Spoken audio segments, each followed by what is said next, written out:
तो relation R in a set A is said to be reflexive. यहां से शुरू होता है ना टाइप्स ऑफ फंक्शंस।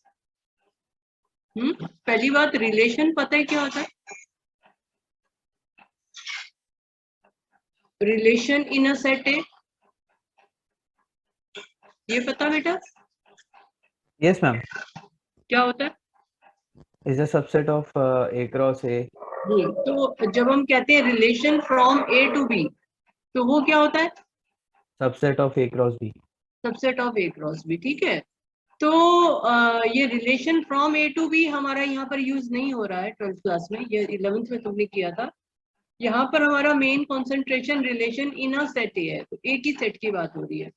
तो ए क्रॉस ए तुम समझते हो, इस तरह के ऑर्डर्ड पेयर्स को हम ए क्रॉस ए कहते हैं, जिसमें दोनों एलिमेंट्स ए के होते हैं, x belongs to A and y belongs to A. ये समझते हो, ठीक है ना? Yes ma'am. और इसके ऊपर ये भी नॉलेज होनी चाहिए कि ए क्रॉस ए में नंबर ऑफ एलिमेंट्स जो होते हैं that is always equal to जितना नंबर ऑफ एलिमेंट्स ए का है उसका स्क्वायर। जैसे ये यहाँ पर मैंने लिखा हुआ है।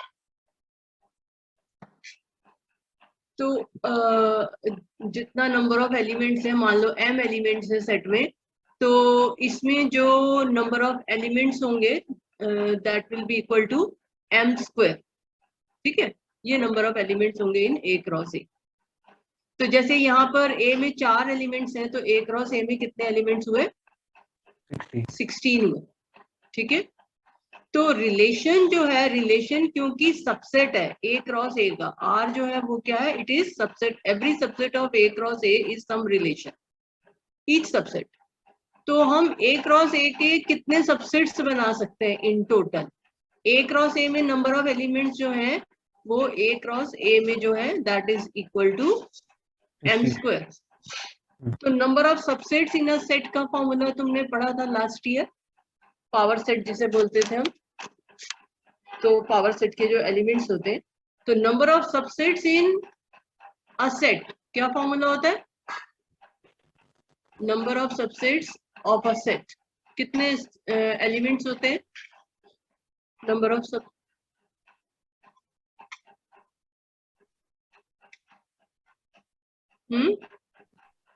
क्या? इसके ऊपर मैं जैसे हमारे पास एक सेट है, उसमें मान लो p एलिमेंट्स हैं, तो उसके कितने पॉसिबल सबसेट्स होते हैं? 2 की पावर p। 2 की पावर p। तो a क्रॉस a के पॉसिबल सबसेट्स कितने हुए? 2 की power m square. Possible subsets of a cross a that is equal to 2 की power m square, and each subset represent a relation. तो number of relations कितने हुए? 2 की पावर m स्क्वायर, ये जो लिखा हुआ। ठीक है, ये कॉन्सेप्ट क्लियर है तुम्हें? Yes sir. फिर इसमें ये डेफिनेशन आ जाती है एम्प्टी रिलेशन की, पता ही होगा, empty relation meaning which has no element. ठीक है, जैसे ये मैंने एग्जांपल लिखा कि कोई भी ऑर्डर्ड पेयर हम लिख लें such that a plus B greater than 8, और a हमारा सेट है 1 2 3 4, तो इसमें a plus B greater than 8 possible ही नहीं है, so it is an empty relation. तो ऐसा कुछ भी एग्जांपल आए तो you can write example of an empty relation in a given set. ठीक है, कुछ भी बना के। फिर यूनिवर्सल रिलेशन, यूनिवर्सल रिलेशन में क्या होता है? जैसे यूनिवर्सल सेट होता था कि अगर हमारा relation equal to A cross A है तो it is called universal relation. ठीक है, यहाँ तक समझ आ गया? Yes ma'am. तो इसमें मैंने एग्जांपल ले लिया for the same set A equal to 1 2 3 4, अगर हम a plus B less than equal to 8 कर देंगे तो it will become universal relation. ठीक है, यहाँ तक समझ में आ गया? Yes ma'am. फिर यहाँ पर ये मैंने क्वेश्चन पूछा कि ये अगर मान लो हमारे पास हो 0,5, तो ये क्या बिलोंग करेगा इस आर को? अगर ये रिलेशन है, नो मैम। हाँ, no. Yes no? No ma'am. No क्यों? क्योंकि जो a plus B greater than 8 दे रखा है, नहीं, लेस देन अच्छा इक्वल टू लेस होता है, देन, हाँ तो फिर बिलोंग करेगा। बिलोंग करेगा। हम्म, तो जब तुम्हें देखना है ये लेस देन इक्वल टू 8, इसके साथ साथ ये भी चेक करना है कि एलिमेंट कहाँ बिलोंग करने चाहिए, ये सेट भी ए किसके में, एलिमेंट होने चाहिए। सेट ए के। तो सेट ए में क्या 0 दिख रही है, नो, नहीं ना, तो नहीं होगा। फिर 0,5 तो डजंट बिलोंग्स टू आर आ जाएगा ना। ठीक है, तो जब भी तुम्हें पूछा जाए ये एलिमेंट बिलोंग करता है या नहीं करता है, सिर्फ ये नहीं चेक करना है, बच्चे सिर्फ यही चेक कर लेते हैं, सिर्फ यही नहीं चेक करना है, यू हैव टू चेक कि element should belong to the given set जो भी दे रखा है तुम्हें क्वेश्चन में। ठीक है, यस मैम। तो ये दोनों, क्योंकि एनसीईआरटी में दोनों डेफिनेशंस मेंशन्ड है, एम्प्टी रिलेशन और यूनिवर्सल रिलेशन, तो ये कर लेना। ठीक है, फिर उसके बाद नेक्स्ट हमारे पास अब इक्विवेलेंस रिलेशन की तरफ हम जा रहे हैं। तो उसमें सबसे पहले बात होती है रिफ्लेक्सिव रिलेशन की। तो कोई भी रिलेशन जो है वो रिफ्लेक्सिव कब होता है, क्या डेफिनेशन होती है रिफ्लेक्सिव रिलेशन की। A cross A when belongs to R for every A belongs to set A. हाँ, तो for each a belongs to A, for each a belongs to a comma a should belongs to R. R. तो ये definition है reflexive relation की। तो reflexive relation जो है ये कोई भी रिलेशन जो है वो रिफ्लेक्सिव तभी होगा अगर ए के जितने भी एलिमेंट्स हैं वो खुद से रिलेटेड हो। जैसे ए में यहाँ पर हमने 1 2 3 4 लिए, तो जिस रिलेशन में 1 1 2 2 3 3 4 4 चारों आ जाएंगे वही रिलेशन रिफ्लेक्सिव होगा। तो इसकी कंडीशन में हमें ये याद रखना है कि A belongs to R for all A belongs to A. तो ये चीज इंपॉर्टेंट है to remember, for all A belongs to A. ठीक है, तो ये जैसे यहाँ पर मैंने ये रिलेशन लिखा, दिस इज रिफ्लेक्सिव, 1 1 2 2 3 3 4 4 सब आ गए, सो it is reflexive. Ma'am reflexive में सारे एलिमेंट्स आने जरूरी हैं, जैसे 1 1 2 2 3 3 4 4। हाँ हाँ हाँ, रिफ्लेक्सिव में ए, ये डेफिनेशन देखो ना, ए बिलोंग्स टू आर, ये जो ऊपर डेफिनेशन लिखी है this A belongs to R for all A belongs to A. तो क्योंकि फॉर ऑल दे रखा है तो सबका होना जरूरी है। ठीक है, यस मैम। अब ये देखो ये R1, ये जो R1 रिलेशन है, a less than equal to b, a plus B less than 8, तो will it be reflexive. A वही सेट है 1 2 3 4, उसी सेट की हम बात कर रहे हैं। ए हमारा 1 2 3 4 है और मैंने रिलेशन डिफाइन किया where a plus B strictly less than 8। दो चीजें हैं, A less than equal to B भी है and a plus B less than equal to 8, strictly less than 8।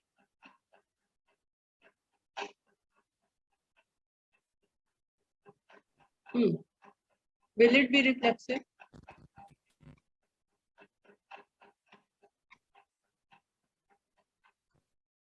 No ma'am, नहीं यस मैम, हम्म, होगा। होगा क्यों? हाँ। ये सारे हमारे बिलोंग करेंगे,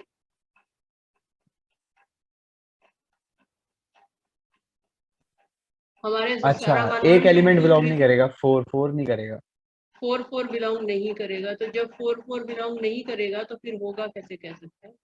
हाँ, हम्म, नहीं होगा। तो इसका मतलब नहीं होगा, होगा, है ना। Yes ma'am.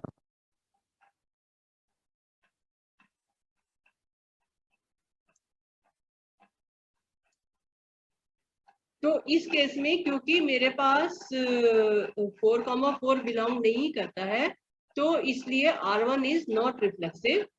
Y? Because 4,4 does not belong doesn't to R. belongs to R।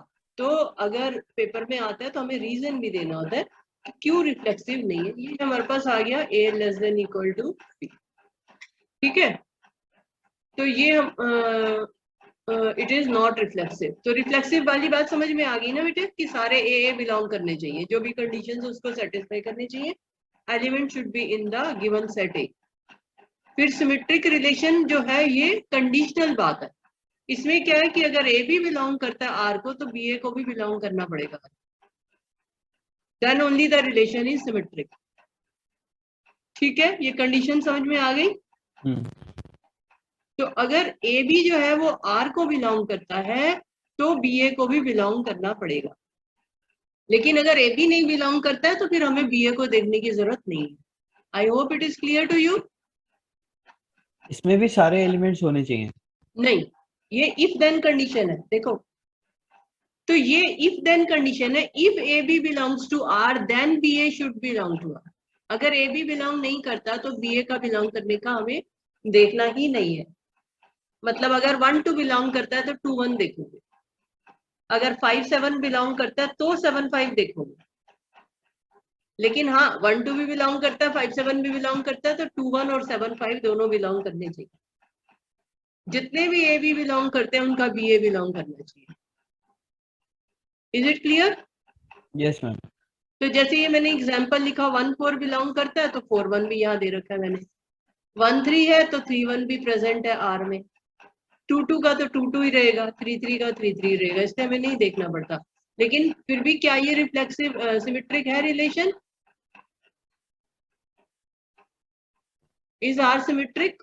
No ma'am, हाँ, क्यों नहीं है? क्योंकि एक एलिमेंट बच रहा है 2 3।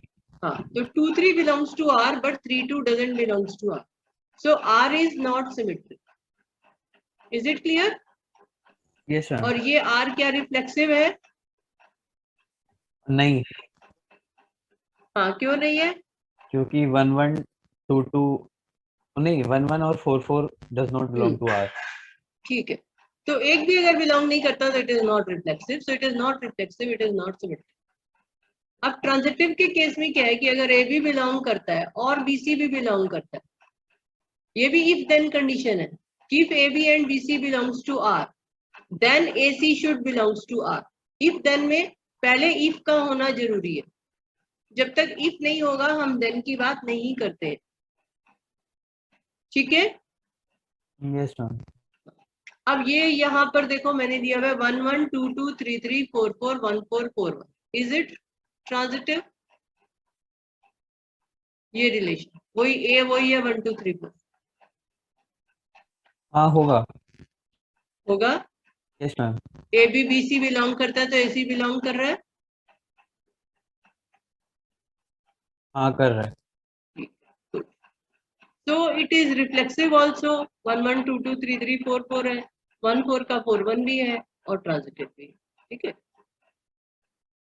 अच्छा अब ये R3 ये बताओ। ट्रांजिटिविटी। हाँ, ट्रांजिटिविटी देखो।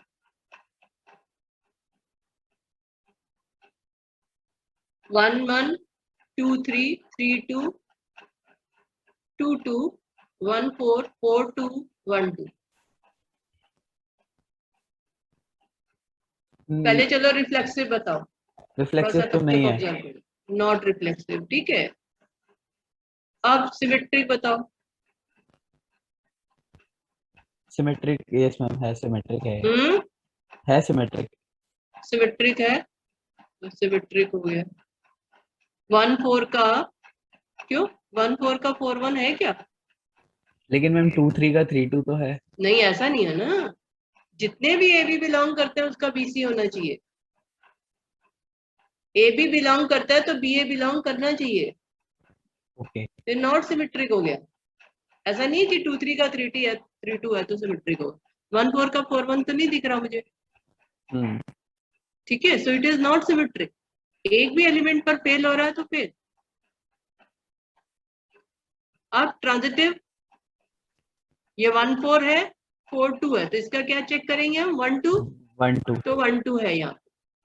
2 3 है 3 2 है तो इसका क्या चेक करेंगे? 2 2। 2 2, तो 2 2 भी है। और 1 1 ये 1 2 तो इसका 1 2 है। नाउ और ध्यान से क्लोजली ऑब्जर्व करो, is it symmetric, is it transitive?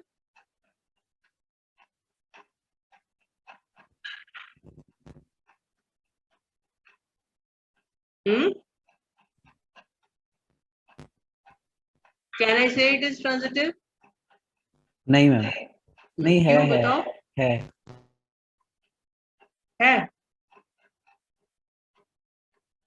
अच्छा देखो, 3 2 बिलोंग करता है R3 को, यस मैम। 2 3 बिलोंग करता है, तो इसके लिए क्या रिक्वायरमेंट पैदा हो गई for it to be transitive? 3 3। तो 3 3 है? हाँ नहीं है। नो मैम, 3 3 है? 3 नहीं है। 3 3 नहीं है तो फिर does not belong to R. तो ऐसे भी देखना है, ऐसा नहीं कि एग्जामिनर ने 2 3 3 2 लिखा तो तुम सिर्फ 3 2 2 ही देखोगे, 3 2 2 3 भी तो देखा जा सकता है। देखो यहाँ पर मैंने कोई और एग्जांपल भी लिखा हुआ है, 4 2 और 2 3, 4 2 2 3 है, 4 2 ये रहा, 2 3 ये रहा, तो 4 2 2 3 है बट 4 3 नहीं है। हाँ। तो ये एक दूसरा एग्जांपल हो गया इसके लिए। तो R3 नॉट ट्रांजिटिव, समझ में आया? यस मैम, मतलब ध्यान हमें से ऑब्जर्व करना है। हाँ ईच एंड एवरी एलिमेंट के साथ देखना है। हाँ बिल्कुल, अगर इफ कंप्लीट हो रहा है तो देन होना चाहिए। तो ओके। इफ वाली पार्ट कंप्लीट हो गई, 3 2 और 2 3 हमें दिख रहा है कि बिलोंग करता है, तो 3 3 को होना पड़ेगा। अगर इफ नहीं हो रहा तो हमें देन नहीं देखना है। Okay ma'am. तो ये आई होप इट इज क्लियर। हाँ यस मैम। अच्छा, और इसमें अच्छा इक्विवेलेंस रिलेशन, ये डेफिनेशन तुम्हें पता ही होगी। A relation R in the set A is called an equivalence relation if it is reflexive, symmetric and transitive. ये पता है? Yes ma'am. ठीक है। तो अब ये यहाँ पर मैंने एग्जांपल लिया, let R be a relation defined in the set S of lines in a plane as L1 related to L2 if and only if L1 is parallel to L2. हमने S जो है set of lines ले ली इन a plane, in a plane जैसे समझ लो जमीन पर, तुम्हारे घर की, तुम्हारी कॉपी पर हमने सारी पॉसिबल लाइंस ड्रॉ कर ली, ऐसे ऐसे करके जितनी भी लाइंस पॉसिबल है, ये सब लाइंस है इन अ प्लेन, ठीक है, ऑल पॉसिबल लाइंस, आड़ी तिरछी जितनी भी, बट लाइंस। तो ये सब हमने लाइंस ले ली यहाँ पर इन अ प्लेन, जितनी भी इनफाइनाइट लाइंस पॉसिबल है इन अ प्लेन। अब उसमें हमने रिलेशन ये डिफाइन किया कि दो लाइंस तब रिलेटेड होंगी अगर वो पैरेलल होंगी। Parallel lines means related lines, ठीक है। तो अब हमें ये देखना है कि ये रिलेशन जो है रिफ्लेक्सिव होगा कि नहीं, सिमेट्रिक होगा कि नहीं, ट्रांजिटिव होगा कि। तो अब ये रिफ्लेक्सिव होगा या नहीं होगा, रिफ्लेक्सिव के लिए क्या कंडीशन बनेगी? रिफ्लेक्सिव होगा। होगा, क्यों होगा? क्योंकि if L1 is parallel to L2 then L2 is also L1 parallel is to parallel L1। To L2। हाँ। रिफ्लेक्सिव के लिए मुझे क्या चाहिए? अच्छा, सेम एलिमेंट्स, सॉरी, हाँ each and every line is parallel to itself। हाँ, तो L comma L belongs to R होगा ही होगा, क्योंकि हाँ। ज्योमेट्रिकली तुमने पढ़ा हुआ है till 10th that every line is parallel to itself, yes ma'am. ठीक है, ये कॉन्सेप्ट पढ़ा हुआ है ना।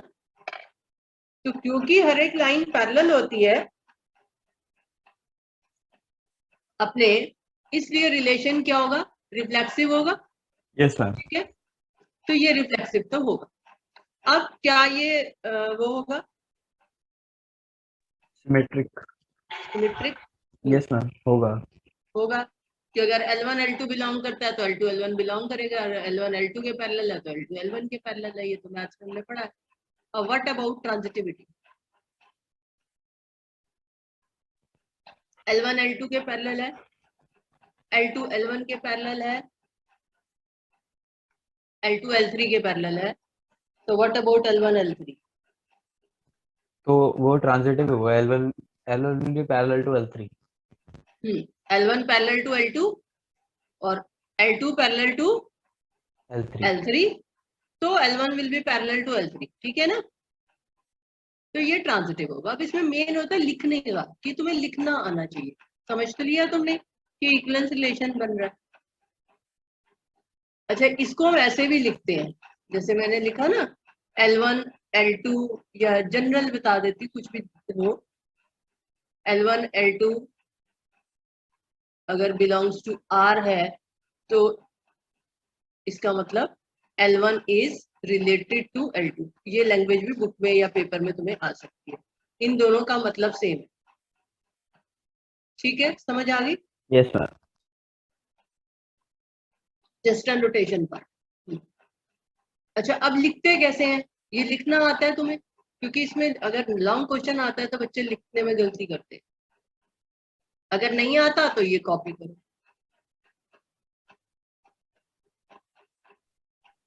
इसमें नहीं। सबसे पहले रिफ्लेक्सिव में सबसे पहले हम लेट करते हैं। लेट क्या करते हैं? कोई एक एलिमेंट जो सेट को बिलोंग करता है, जैसे मैंने ले लिया let L belongs to S। तो अब मुझे ये प्रूव करना है कि L is parallel to L।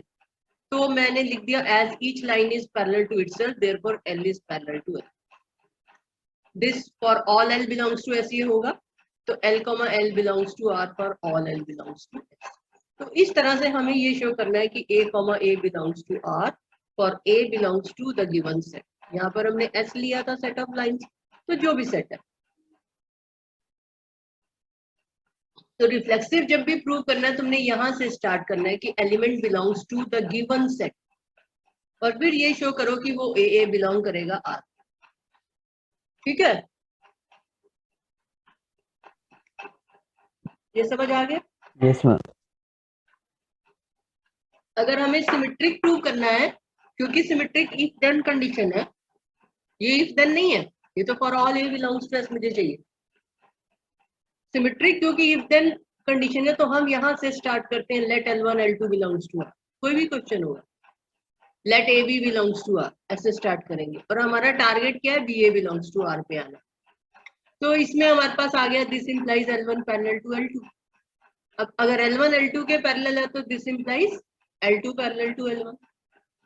तभी हम कहेंगे ना L2 L1 बिलोंग्स टू, क्योंकि AB बिलोंग्स टू R के लिए क्या है? A parallel to B। तो L2 parallel to L1, L2 L1 belongs to R, therefore R is symmetric. Transitive भी इफ कंडीशन है, तो हम लेट से यहां से स्टार्ट करेंगे, let L1 L2 belongs to R and L2 L3 belongs to. In general कोई भी क्वेश्चन हो, AB belongs to R and BC belongs to R से स्टार्ट करें। फिर जो R की डेफिनेशन है उसके हिसाब से यहाँ पर हम लिख देंगे, जैसे यहाँ पैरेलल था तो हमने लिख दिया L1 parallel to L2 and L2 parallel to L3। तो this implies L1 parallel to L3, क्योंकि मुझे AC बिलोंग्स टू R पे आना है, तो that gives me AC belongs to R, so R is transitive. तो लिखने में जो समझना है वो ये है कि जब ट्रांजिटिव कर रहे हो तो let AB and BC belongs to R करना है, फिर वो R वाली कंडीशन अप्लाई करके AC बिलोंग्स टू R पे आना है। सिमेट्रिक में AB belongs to R start करना और BA बिलोंग्स टू R पे आना है। और ट्रांजिटिव में यू हैव, रिफ्लेक्सिव में you have to begin with let element belongs to the given set, जिसके ऊपर रिलेशन डिफाइन है, और फिर AA बिलोंग्स टू R पे आना। ठीक है, समझ आ गई बात यहाँ तक? Yes ma'am. So R is an equivalence relation prove हो गया। Yes ma'am. अब ये मैंने क्वेश्चन लिखा है, let R be a relation defined in a set S of lines in a plane as L1 L2 belongs to R if and only if L1 perpendicular to L2। तो पहले हमारा relation जो था वो parallel का था, अब है परपेंडिकुलर का। तो will this relation be reflexive? No ma'am. क्यों रिफ्लेक्सिव नहीं है? क्योंकि no line is perpendicular to itself. हाँ, तो it is not reflexive. A line can not be perpendicular to itself. ठीक है, सो अब सिमेट्रिक होगा। हाँ होगा सिमेट्रिक। तो L1 परपेंडिकुलर टू L2 मतलब L2 परपेंडिकुलर टू L1 हम लिख सकते हैं। तो हम स्टार्ट करेंगे let L1 L2 belongs to R, और हम आ जाएंगे उस पर। और फिर ट्रांजिटिव होगा। No ma'am. क्यों? क्योंकि if L1 is perpendicular to R2 L1 is perpendicular to L2 and L2 is perpendicular to L3. L2 perpendicular to L3, ठीक है। तो L1 will be not perpendicular to L3. हाँ, वो उल्टा parallel हो रहे हैं, है ना? हाँ, so L1 won't be perpendicular to L3, so therefore it is not an equivalence relation, it is not। अगर पेपर में नॉट इक्विवेलेंस रिलेशन करना है या सिर्फ क्वेश्चन आता है कि इक्विवेलेंस रिलेशन है या नहीं है, तो जो चीजें यस हो रही हैं उन पर ध्यान ना देके जो एक भी चीज नो हो रही है तीनों में से उसको फोकस करके उसके बारे में लिख के और सीधा नॉट इक्विवेलेंस रिलेशन लिखना। अगर यस में आंसर है कि यस इक्विवेलेंस रिलेशन बन रहा है तो हमें तीनों डिस्कस करने हैं। समझ में आ रहा है? मैम। जैसे ये रिफ्लेक्सिव पे ही नॉट हो रहा था तो हम वहीं छोड़ देंगे उसको, it is not reflexive so it is not an equivalence relation. Question में क्या पूछा गया उसके हिसाब से टारगेट करना। जब भी मैथ्स में आंसर नो में आता है तो जो कंट्राडिक्टरी एग्जांपल है, सिर्फ ऐसा नहीं कि हमारा नॉट ट्रांजिटिव आ रहा है लेकिन मान लो किसी क्वेश्चन में वो रिफ्लेक्सिव भी बन रहा है, सिमेट्री भी बन रहा है, तो ये नहीं कि हम पहले रिफ्लेक्सिव सिमेट्री करते रहेंगे बैठ के। हमें पता है नॉट ट्रांजिटिव है तो हम सीधा नॉट ट्रांजिटिव पे जाके और नॉट इक्विवेलेंस रिलेशन कर देंगे अगर क्वेश्चन ये है कि whether it is an equivalence relation और नॉट। अगर क्वेश्चन ये है कि discuss whether it is reflexive symmetric transitive, फिर तो तीनों करने ही करने हैं। समझ में आया मैं क्या बताना चाह रही हूँ? Yes ma'am. हाँ, तो क्वेश्चन को जिस तरह से पूछा जाए उसी हिसाब से आंसर कर। अब ये देखो r equal to a comma b such that a less than equal to b to a b belongs to r। r यहाँ पर इस r का मतलब है रियल नंबर्स और ये जो बाहर r है वो रिलेशन का है। तो अक्सर पेपर में दोनों r यूज होते हैं तो तुम्हें कॉमन सेंस से समझना है कि कौन सा रियल नंबर के लिए r है और कौन सा रिलेशन के लिए आता है। तो मैंने इस r को थोड़ा सा ऐसे करके लिख दिया रियल नंबर वाले को, ठीक है। तो now it says check whether r is reflexive symmetric और ट्रांजिटिव। अब ये रिफ्लेक्सिव होगा, क्या हमारे पास a less than equal to a cube हमेशा होता है? Is it true? Yes ma'am. होता है। होता है। हाँ होता है। जब भी हम पावर बढ़ाते हैं नंबर बढ़ता है। हाँ। अगर तुम्हारा a इक्वल टू हाफ हो तो a क्यूब क्या होगा? कम हो जाएगा ये तो 1/8।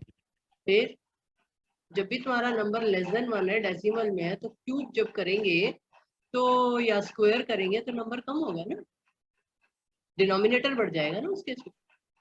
हाँ। ठीक है, तो क्या ये रिलेशन रिफ्लेक्सिव हुआ? No ma'am. नो, तो इट इज नॉट रिफ्लेक्सिव। तो तुम एग्जांपल दे सकते हो कि half comma half doesn't belongs to R. r, so therefore r is not reflexive। और हाफ जो है वो एक रियल नंबर है, हमारी यही तो कंडीशन है कि वो रियल नंबर होना चाहिए। Half belongs to r, half is a real number, ठीक है। अब क्या ये सिमेट्रिक होगा? अगर a भी बिलोंग करता है तो क्या b a बिलोंग करेगा? No ma'am. एग्जांपल दो। हाफ ले लेते हैं। हाफ और दूसरा एलिमेंट 1/2 कोमा 2। नहीं, दो एलिमेंट दोगे ना, ए बी बिलोंग कराना है ना तुम्हें। हाँ 1/2 कोमा 2। 1/2 कॉमा 2। 2। हाँ, तो half is less than equal to 8, ठीक है। हाफ इज लेस देन 8, तो half comma 2 belongs to r हो गया। आर। तो 2 comma half doesn't belongs to r, R. ठीक है। 2 comma half doesn't belongs to r क्योंकि 2 जो है वो ग्रेटर देन 1/8 होता है। 2 is not less than 1/8, so it is not symmetric। अब ट्रांजिटिव सोचो। यस मैम होगा। होगा। हाँ। अगर a b b c belong करता है तो ए सी बिलोंग करेगा। हाँ यस मैम करेगा। सोच लो एक बार।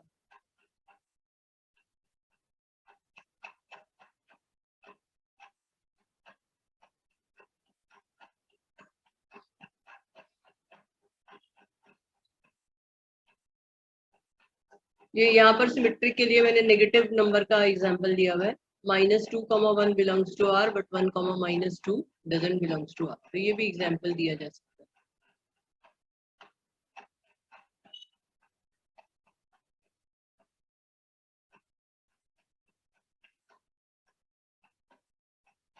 देखो इधर देखो, 60, 4 बिलोंग करता है R को। हाँ हम्म, यस मैम, और 4, 2 भी बिलोंग करेगा। यस मैम करेगा। तो क्या 60, 2 बिलोंग करेगा?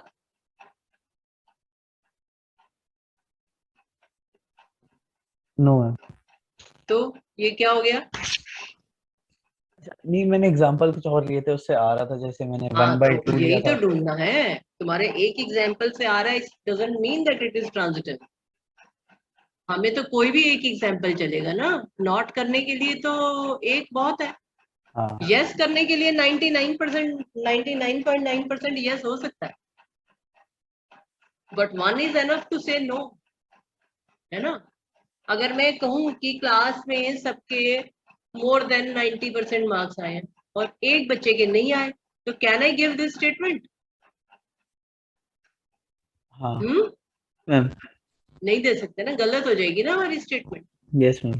या हम कहें 100% पास है बच्चे क्लास में, और मान लो एक बच्चा पास नहीं है, तो हमारी स्टेटमेंट तो कॉन्ट्राडिक्ट हो गई। हाँ तो जब हम कहते हैं इट इज ट्रांजिटिव, तो वो 100% के लिए है। तो हमें ध्यान से ऑब्जर्व करना है। तो इसमें अगर हम ए वाला नंबर बड़ा ले लेते हैं, फर्स्ट नंबर बड़ा ले लेते हैं और उसके हिसाब से बनाते हैं, जैसे यहाँ मैंने 60 ले लिया, तो वो किसी नंबर के क्यूब से फिर भी जो है वो कम हो सकता है। 60 इज लेस देन 8, जो कि 2 क्यूब है, ठीक है ना। तो ये एग्जाम्पल्स को माइंड में रख लोगे, इसलिए कह रही हूँ कि पेपर में गलती हो सकती है, और ये क्वेश्चन इंपॉर्टेंट है फ्रॉम एग्जामिनेशन। ये तुम्हारी बुक का एनसीईआरटी का ही क्वेश्चन है मेरे ख्याल से, तो ये इम्पोर्टेंट है, इसको कर लो। ठीक है, यहाँ तक समझ आ गया? Yes ma'am. आगे चलो। हाँ हाँ तो ये एग्जाम्पल नोट कर लिया तुमने? Yes ma'am. तो तुम ऐसे और एग्जाम्पल भी सोच सकते हो, इट्स नॉट कि वन ऐसा एग्जाम्पल है, और भी है। तो you can think of such examples. खुद सोचने से फायदा ये होता है कि हम और बतेरी चीजें सीख पाते हैं। मैथ में रटा नहीं जा सकता है ना, कहाँ तक रटेंगे।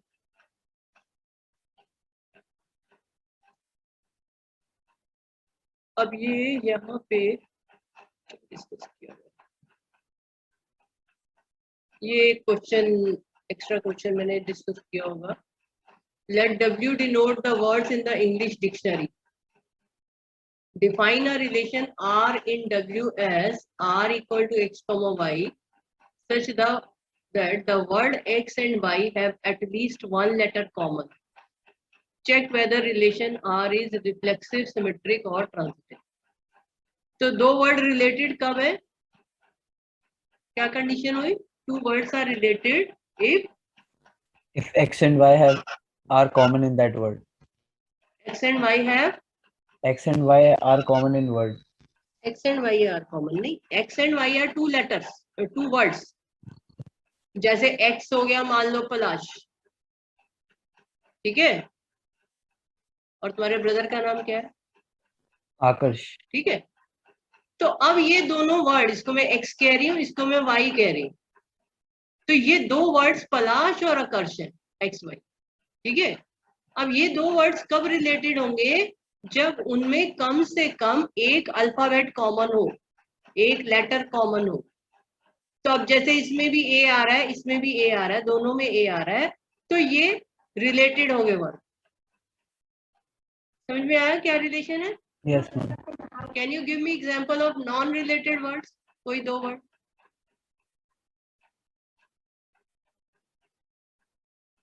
पहले तो रिलेशन को समझना जरूरी है। नॉन रिलेटेड वर्ड्स,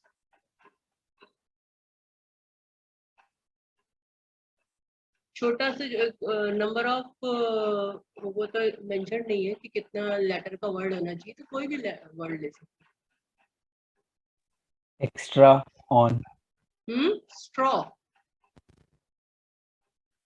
स्ट्रॉ कह रहे हो? हाँ। और दूसरा? और फ्रूटी। Frooti, yes ma'am. तो फ्रूटी में तो आर कॉमन हो गया, अच्छा सॉरी। टी भी कॉमन हो गया, ये तो रिलेटेड हो गया। एक भी कॉमन हो गया तो रिलेटेड हो जाएगी। सॉफ्ट नहीं, सॉफ्ट में स्ट्रॉन्ग। छोटा वर्ड सोच सकते हो। डिफाइन। डिफाइन, और दूसरा?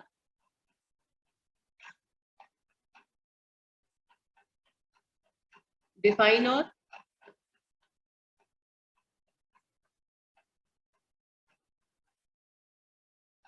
डिफाइन और स्ट्रॉ ही ले लेते हैं। डिफाइन और स्ट्रॉ, STRAW, ठीक है, राइट। डिफाइन और स्ट्रॉ में कुछ भी कॉमन नहीं है, नॉट रिलेटेड, ठीक है। Yes ma'am. तो पहले तो समझना रिलेशन जरूरी कि रिलेशन है क्या। It could be like simple word, जैसे आर्म ले लिया, लेग ले लिया, तो नथिंग कॉमन, ठीक है ना। तो ऐसे कुछ भी सोच सकते हैं, ओके। अब will it be reflexive? First of all, every word is related to itself. Yes ma'am. Same ही अल्फाबेट्स हैं तो रिलेटेड तो होगा ही, कॉमन ही तो अल्फाबेट्स हैं उसमें, तो सेम ही वर्ड है तो यस मैम। सिमेट्रिक होगा। हाँ होगा। सिमेट्रिक होगा, एक्स और वाई रिलेटेड है तो इसका मतलब एक्स और वाई में कुछ कॉमन है, तो वहां से हमारे पास आ गया वाई एक्स भी रिलेटेड होगा, ठीक है। अब विल इट बी ट्रांजिटिव?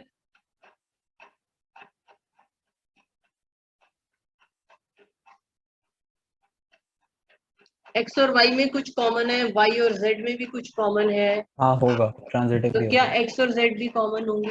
होगा। सोच के बताओ।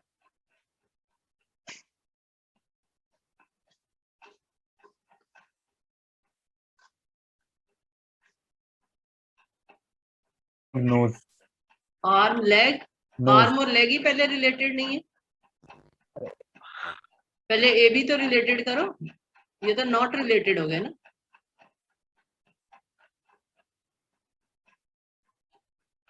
पहले ए भी रिलेट करो। आर्म, हेड और nose. Arm head, arm head, head. तो आर्म और हेड में क्या कॉमन हुआ? आर्म और हेड कैसे बिलोंग करेंगे? HEAD वाला। तो आर्म और हेड में तो कुछ भी कॉमन नहीं है। अच्छा A, HEAD। Sorry sorry, sorry, हाँ ठीक है, A common. Arm head and nose. Nose, NOSE, इसमें ई कॉमन हो गया, ठीक है, गुड। और आर्म और नोज में कुछ भी कॉमन नहीं, ठीक है ना। तो you can right arm comma head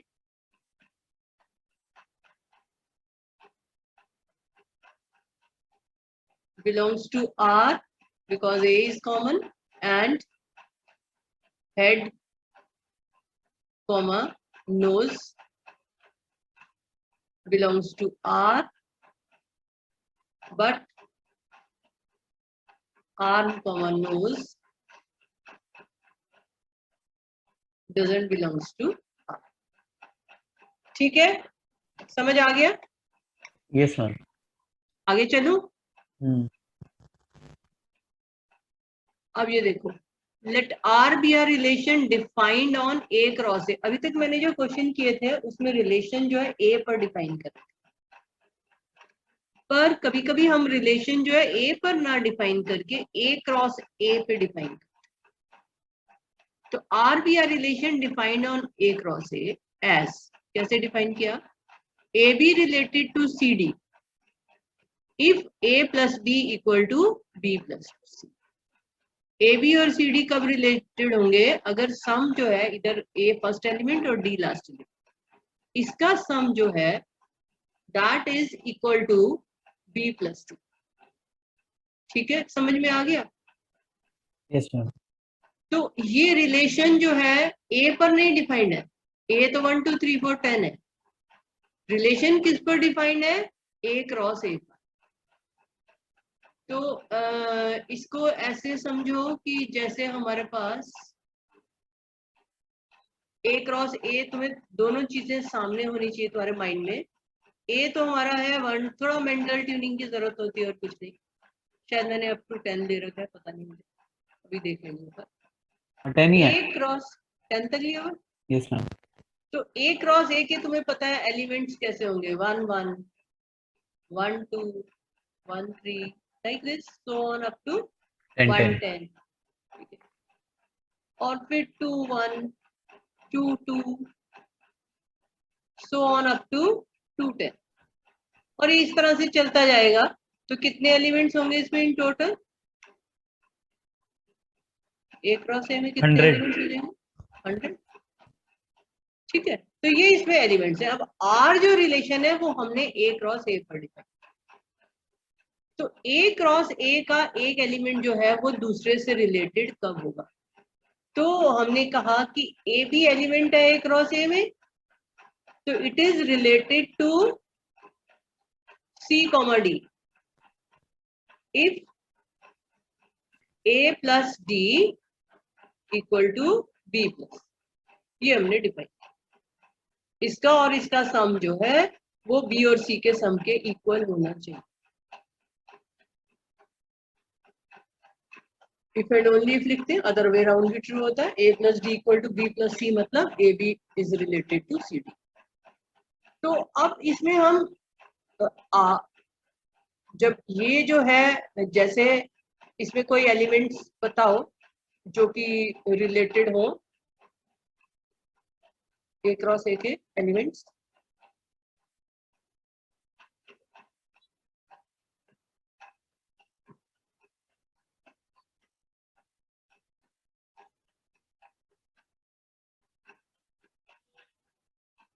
हाँ, कोई भी एलिमेंट बता दो।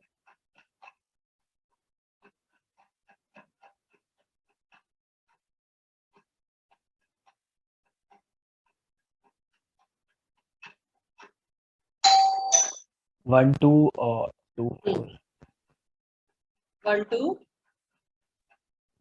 and 2 4 1 2 related to 2 4, a plus d तो 5 आया। हाँ नहीं 1 2 रिलेटेड टू 1 2 रिलेटेड टू 2 3 2 3 देना पड़ेगा। 1 4 रिलेटेड टू, क्या कहा था तुमने, नहीं 1 2 कह रहे थे, 1 2 रिलेटेड टू 2 2 2 2, क्यों 4 हो गया ना ये, तो 2 4, तो 2 3 लेना पड़ेगा ना। 1 3 हाँ, फिर भी तो नहीं 1 2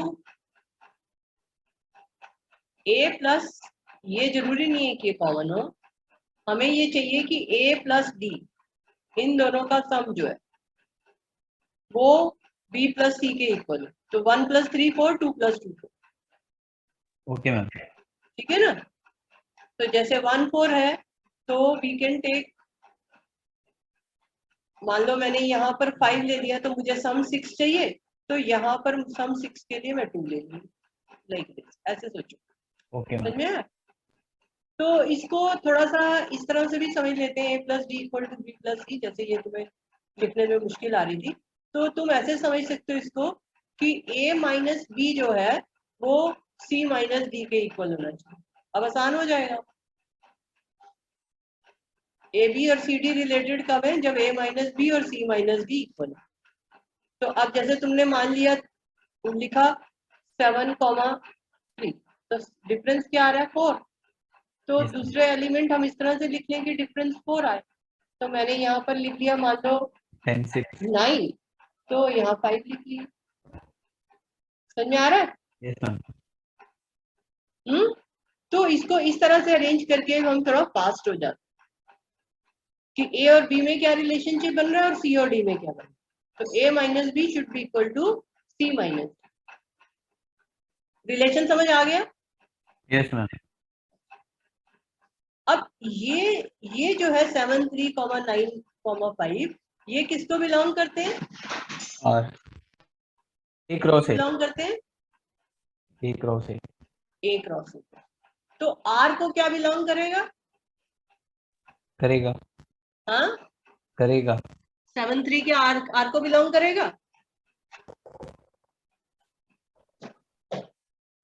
आर जो होता है वो क्या होता है? आर क्या डिफाइन किया था हमने बिगनिंग में? Relation in a set A means relation is subset of एक रो से, ए क्रॉस ए। अब ये रिलेशन किस पे है? एक रो से ए क्रॉस ए पे। तो रिलेशन जो है वो किसका सबसेट होगा? एक रो से क्रॉस एक रो से।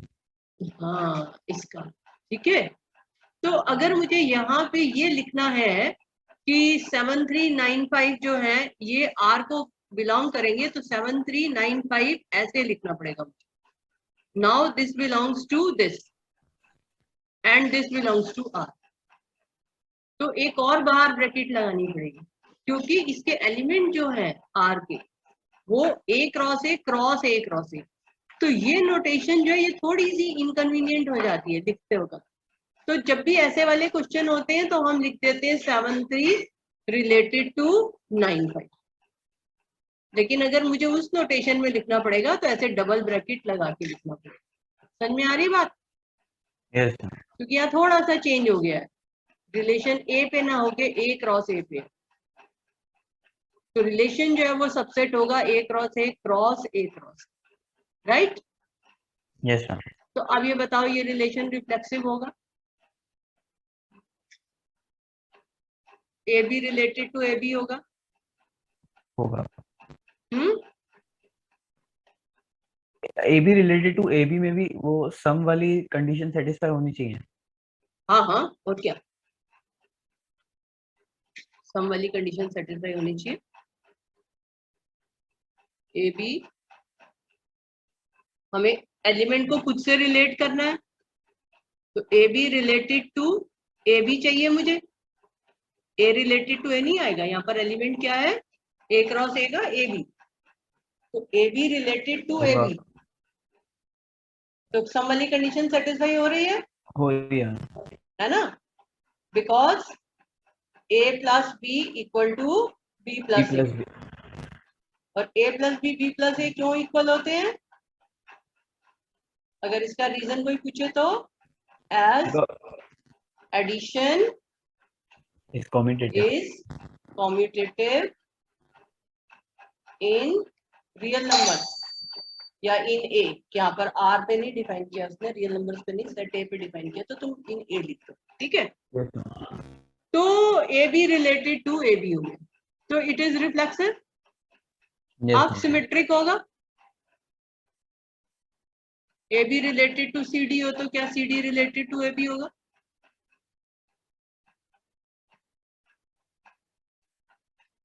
नो मैम, नहीं होगा। होगा होगा होगा। C D related to A B के लिए क्या कंडीशन चाहिए? C D related to A B के लिए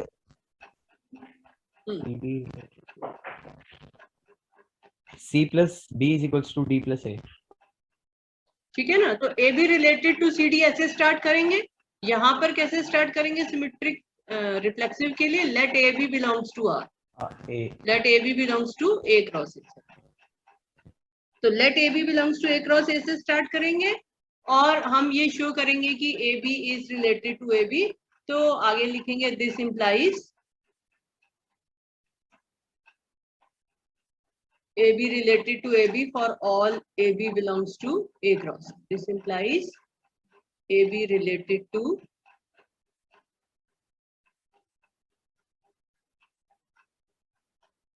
AB for all AB belongs to A cross. So therefore R is reflexive. ये सब पेपर में हमें पूरा लिखना होता है, अभी तो सिर्फ समझा रही हूँ। अब सिमेट्रिक के लिए हम कहां से स्टार्ट करेंगे? Let A B related to C D. तो A plus D equal to B plus C आ गया। अब मुझे C D related to A B चाहिए, तो मैं देख लूंगी कि मुझे क्या चाहिए। मुझे क्या चाहिए? मुझे चाहिए C D related to A B. तो इसका मतलब मुझे चाहिए C plus B equal to D plus, तो ये तो हमारे पास है ही, हम इसमें लिख सकते हैं this implies C plus B equal to D plus A. Commutativity तो होती है, बार बार लिखने की जरूरत नहीं है। Reason C D related to A b,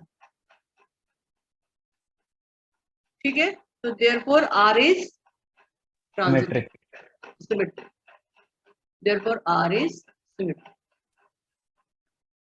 और ऐसे ही ट्रांजिटिव होगा,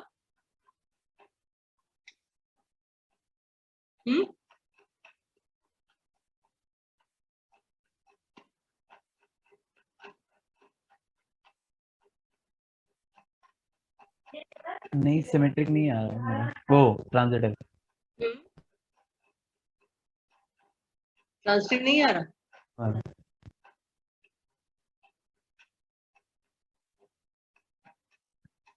एग्जाम्पल से किया है मैंने। एग्जाम्पल से बताओ। नहीं आ रहा है मैम, आ रहा है, आ रहा है। इसे होगा, इससे ट्रांजिटिव होगा।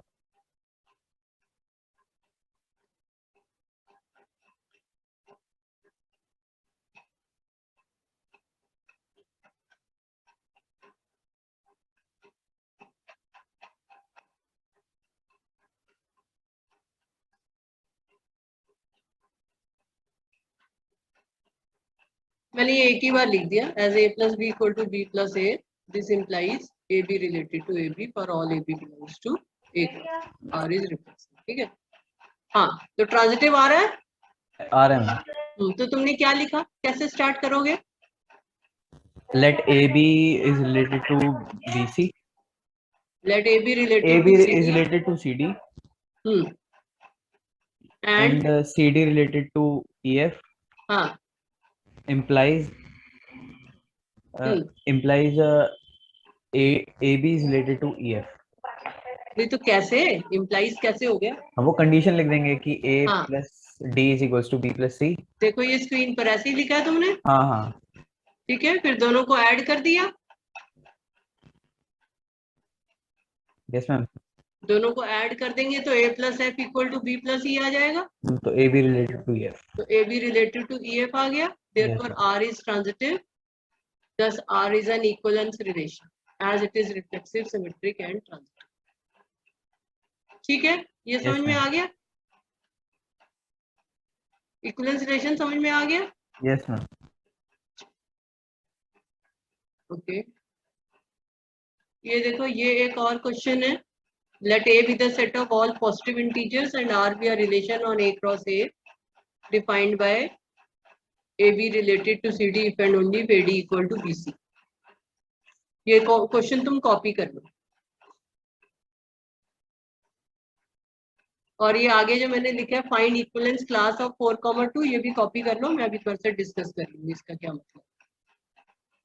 ये नेक्स्ट क्वेश्चन है, ये बोर्ड में एक बार आया भी हुआ है। Let R B R relation, actually ये सारे ही आए हुए हैं कभी ना कभी। Let R B R relation on N cross N defined by A B related to C D if and only if A D B plus C equal to B C A plus D. Check whether R is an equivalence relation on N cross N. Copy कर लिया? एक minute. हाँ करो, और check करो ये reflexive symmetric transitive है नहीं है। अच्छा, अब ये रिफ्लेक्सिव है, पहला वाला तो इक्विवेलेंस है। कौन सा? इससे पहले वाला वो इक्विवेलेंस अच्छा, क्लास ए है। B A D equal to B C वाला। हाँ हाँ अच्छा ठीक है, अब ये मैं ये कर रहा हूँ रिफ्लेक्सिव मैं, है। ये रिफ्लेक्सिव तो है। अच्छा, और सिमेट्रिक भी ये बन जाएगा, चेक कर लेना, ठीक है।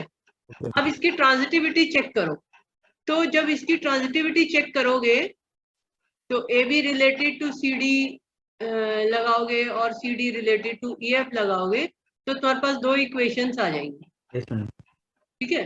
तो अब तुम्हें प्रूव करना है A B related to E F. लिखो दो इक्वेशंस, क्या आ रही है? वही लिख रहा हूँ।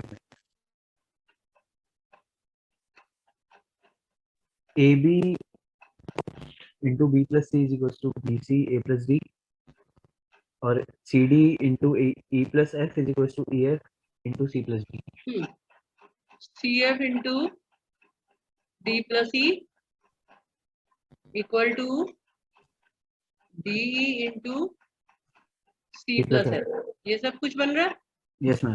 अब एज इट इज इसमें AB रिलेटेड टू EF का मतलब ये है कि तुम्हें जो है ये CD एलिमिनेट करना पड़ेगा, है ना। C प्लस F नहीं होना चाहिए था। हाँ, कुछ नहीं हम हो गया। अब ये तो अभी तो हमने ये लिखा ना, अब हमें टू प्रूव क्या करना है, हमें प्रूव करना है, टू प्रूव करना है AB रिलेटेड टू EF। तो AB रिलेटेड टू EF में हमारे पास क्या आएगा, AF into B plus E equal to BE plus BE A plus F। A plus. तो अब इसमें हमें CD इन दोनों की हेल्प से, ये जो दो इक्वेशंस हमारी बनी है, इसकी हेल्प से हमें CD को एलिमिनेट करना पड़ेगा, और ये काफी लेंदी पड़ जाता है अगर हम इसको एज इट इज करने की कोशिश करते हैं। लेकिन अगर हम इस क्वेश्चन को इंटेलिजेंटली ऐसे लिख लेते हैं, जैसे मैंने अभी पहले समझा रही थी, BC वाली टर्म्स एक तरफ कर दो और AD वाली एक तरफ कर दो, ठीक है। तो हम इसको अगर हम ऐसे लिख लेते हैं, AB रिलेटेड टू CD को B plus C upon BC equal to this, तो ये हमारा सिंपली ये बन जाता है, ये चीज आ जाती है, AB related to CD if and only 1 minus A minus 1 upon B equal to 1 upon C minus 1 upon B। समझ में आ गया मैं क्या बता रही हूँ? Yes ma'am. तो अगर इस फॉर्म में लिख लोगे तो it will be very easy for you to show that AB is related to EF। जैसे पहले हमने इक्वेशंस ऐड करी थी, वैसे इक्वेशंस ऐड करके या सब्ट्रैक्ट करके ऐड ही होंगी, ऐड करके ये बन जाएगा, ठीक है। तो इस तरह से हम बना लेते हैं कि A और B जो एलिमेंट है उसमें रिलेशन क्या बन रहा है, ये वाला जो फर्स्ट एलिमेंट है 1 upon A minus 1 upon B, और इसमें बन रहा है 1 अपॉन C माइनस 1 अपॉन। तो इसकी हेल्प से हम कर लेते हैं, ठीक है। तो जहां भी ऐसा लगे कि डिस्कम्फर्ट हो रहा है, नहीं हो रहा है, तो उसको इस तरह से लिख करके तुम कर सकते हो। ये समझ आ गया? कर लोगे ये कंप्लीट? हाँ, तो अब ये इजी है टू कंप्लीट। अब इसमें जो एक कॉन्सेप्ट मैंने अभी तक नहीं डिस्कस किया तुम्हारे साथ, दैट इज इक्विवेलेंस क्लास, और इसके ऊपर शॉर्ट क्वेश्चन आ सकता है, और इसके ऊपर तुम्हारा ये लॉन्ग क्वेश्चन का ये पार्ट भी हो सकता है, इक्विवेलेंस क्लास। तो इक्विवेलेंस क्लास को समझने के लिए ऐसे समझो कि late R be a relation R on the set A। Let R be a relation, पूरा ही लिख देती हूँ, let R be a relation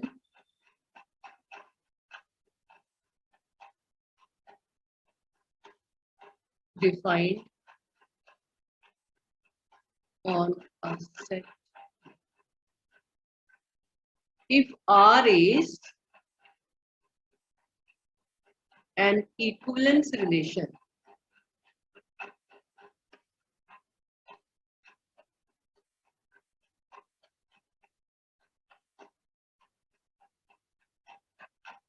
it partitions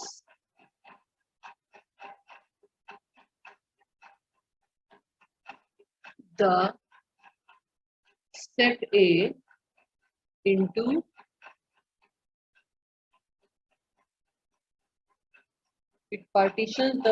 A into mutually disjoint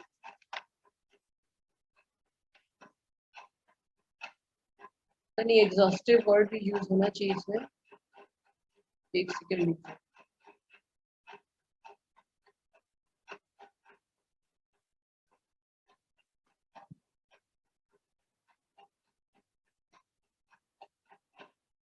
partition the set A into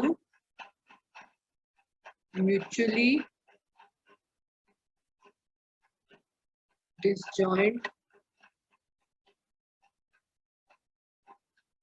exhaustive, मैं simple language में लिख दूं ताकि तुम्हें समझ में आए, एग्जॉस्टिव सबसेट्स। each subset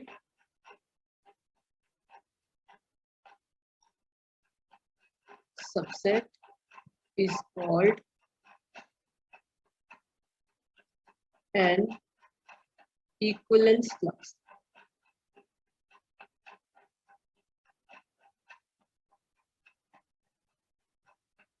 तो R रिलेशन है डिफाइंड ऑन अ सेट ए. अगर R इक्विवेलेंस रिलेशन है, if R is an equivalence relation, it partitions the set A into mutually disjoint exhaustive subsets. Each subset is called an equivalence class. Mutually disjoint exhaustive subsets मान लो उसके बनते हैं A1, A2, so on up to AN. ऐसे subsets बनते हैं set ए के. तो mutually disjoint का मतलब होता है कि AI इंटरसेक्शन AJ, कोई भी दो का इंटरसेक्शन जो है वो पाई होगा, और इनका यूनियन जो होगा A1 union A2 union A3 so on union AN will be equal to the set A. ठीक है, इसको नोटेशन में ऐसा भी लिखा हो सकता है बुक में, I varies from 1 to n equal to A. बात वही है. ठीक है, तो अगर R एक इक्विवेलेंस रिलेशन है, it partitions the set A into mutually disjoint subsets. तो वो जो म्यूचुअली डिसजॉइंट सबसेट्स कैसे होते हैं, वो म्यूचुअली डिसजॉइंट का मतलब है कि उनका आपस में इंटरसेक्शन, कोई भी दो काम लेंगे पाई आएगा, फॉर ऑल IJ होगा ये, और उनका यूनियन जो होगा वो A होगा. Is it clear? समझ में आ गया? Yes ma'am. डेफिनेशन समझ में आ गई? अच्छा, अब ये बहुत इंपॉर्टेंट है क्योंकि इसके ऊपर अक्सर क्वेश्चन पेपर में होता ही है. तो इसमें क्या है कि मैं एक एग्जांपल से तुमको ये समझाती हूँ कि मान लो तुम्हारे पास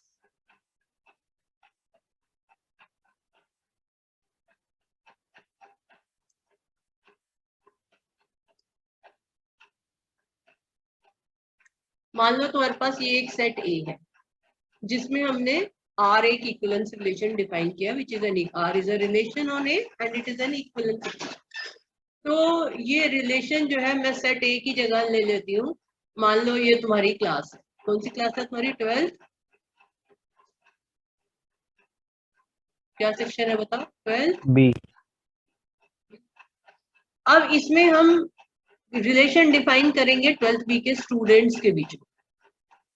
तो अब इसमें जो है तुम्हारी क्लास में जैसे रोल नंबर कहाँ से है, नाम तो मुझे नहीं पता है, तो रोल नंबर कहाँ से कहाँ तक है? 58. 1 to 58. Yes ma'am. तो 1 to 58 रोल नंबर जैसे तुम्हारे पास है, तो इसमें दो रोल नंबर से रिलेटेड कब होंगे? दो रोल नंबर्स रिलेटेड होंगे. मैं इसको सेट A ही कह देती हूँ. सेट A में हमारे पास रोल नंबर है 1 2 so on up to 58. ये मैंने नंबर्स रोल नंबर्स लिए, ठीक है. अब दो रोल नंबर कब रिलेटेड होंगे कि AB बिलोंग्स टू A.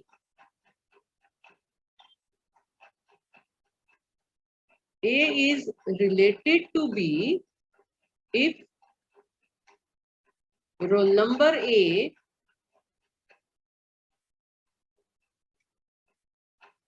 मैं और शॉर्ट लिख देती, if marks of roll number A equal to marks of roll number B. Marks of roll number A, चलो सब्जेक्ट भी लिख देते हैं to be more precise, in maths equal to marks of roll number B in maths. ठीक है, ये मैंने relation define किया. तो क्या ये रिलेशन तुम्हारी क्लास में इक्विवेलेंस रिलेशन होगा? होगा मैम. होगा. मैम. ठीक है, तो R is an equivalence relation. तो ये जो रिलेशन है ये क्या करेगा, इस सेट को सबसेट्स में डिवाइड कर देगा. कैसे? मैंने रोल नंबर 1 लिया अब मैंने नेक्स्ट रोल नंबर लूंगी जो कि 1 से रिलेटेड है, मतलब कि जिसके मार्क्स सेम है जो रोल नंबर 1 के। तो मान लो वो रोल नंबर 7 है। उसके बाद रोल नंबर 11 के भी सेम मार्क्स है, जितने भी मार्क्स हैं। और उसके बाद हो सकता है रोल नंबर 30 के भी सेम हो सकता है 35 के भी सेम। तो ये रोल नंबर्स मैंने ऐसे ही ले लिए जो कि आपस में रिलेटेड है, इनके मार्क्स सेम। तो इसको जो है, ये जो सबसेट बन गया हमारे पास, इसको हम इक्विवेलेंस क्लास कहते हैं। तो जो इक्विवेलेंस क्लास 1 की हुई उसमें कौन कौन से एलिमेंट्स हुए? 1, रोल नंबर 1 तो खुद आएगा ही आएगा उसमें, क्योंकि वो खुद से तो रिलेटेड है ही। 1, 7, 11, 30, 30। तो इक्विवेलेंस क्लास में कौन से एलिमेंट्स होते हैं? विच आर रिलेटेड टू, जिसकी भी हम इक्विवेलेंस क्लास की बात कर रहे हैं। जैसे मैं इक्विवेलेंस क्लास 1 की बात कर रही हूँ तो इक्विवेलेंस क्लास 1 से जो रिलेटेड। इसी तरह से हमने नेक्स्ट डिफाइन किया, मान लो रोल नंबर 2 उठाया, तो 2 के इसी तरह से हमारे पास कुछ एलिमेंट्स आ जाएंगे। 2, 5, मान लो 6 आ गया यहाँ पर। मान लो यहाँ पर हमारे पास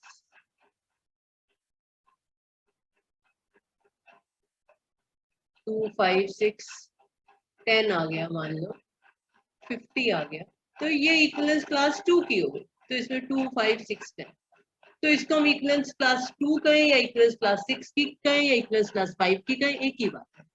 तो एक क्लास में जो एलिमेंट्स हैं वो कौन से एलिमेंट्स हैं? जो कि उससे रिलेटेड। तो जो हमारा इक्विवेलेंस रिलेशन होता है वो इस तरह से सबसेट्स में डिवाइड कर देता है, mutually disjoint subsets with the help of that relation. तो इसी तरह से यहाँ पर मान लो मैंने नेक्स्ट ली 3 की, और मान लो इसमें 3 के बाद 4 के भी सेम मार्क्स हैं, और मान लो इसमें 25 है, और मान लो इसमें 31 है। तो ये 4 एलिमेंट यहाँ पर आ गए। तो अब बताओ कि ये यहाँ पे ये 1 आ सकता है 3 वाली में?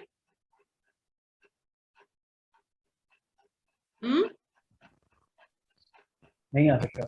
नहीं आ सकता ना, क्योंकि 1 के अगर इक्वल होते, 1 और 3 के इक्वल होते तो 3 पहले ही आ जाता है ना। तो 1 और 3 के मार्क्स तो इक्वल नहीं थे। लेकिन अब मैंने 3 की बना ली तो मैं 4 की नहीं बनाऊंगी, कि जब जब मैं 4 की बनाऊंगी तो वही एलिमेंट्स आ जाएंगे ना, 3, 25, 31। 5 की बनाऊंगी तो यही 2 वाली सेम आ जाएगी, 6 की भी सेम आ जाएगी, 7 की यही 1 वाली आ जाएगी। तो अब इसके बाद जो मेरी नेक्स्ट इक्विवेलेंस क्लास होगी वो किसकी होगी? 7, 8। 8। ठीक है, समझ में आ गया।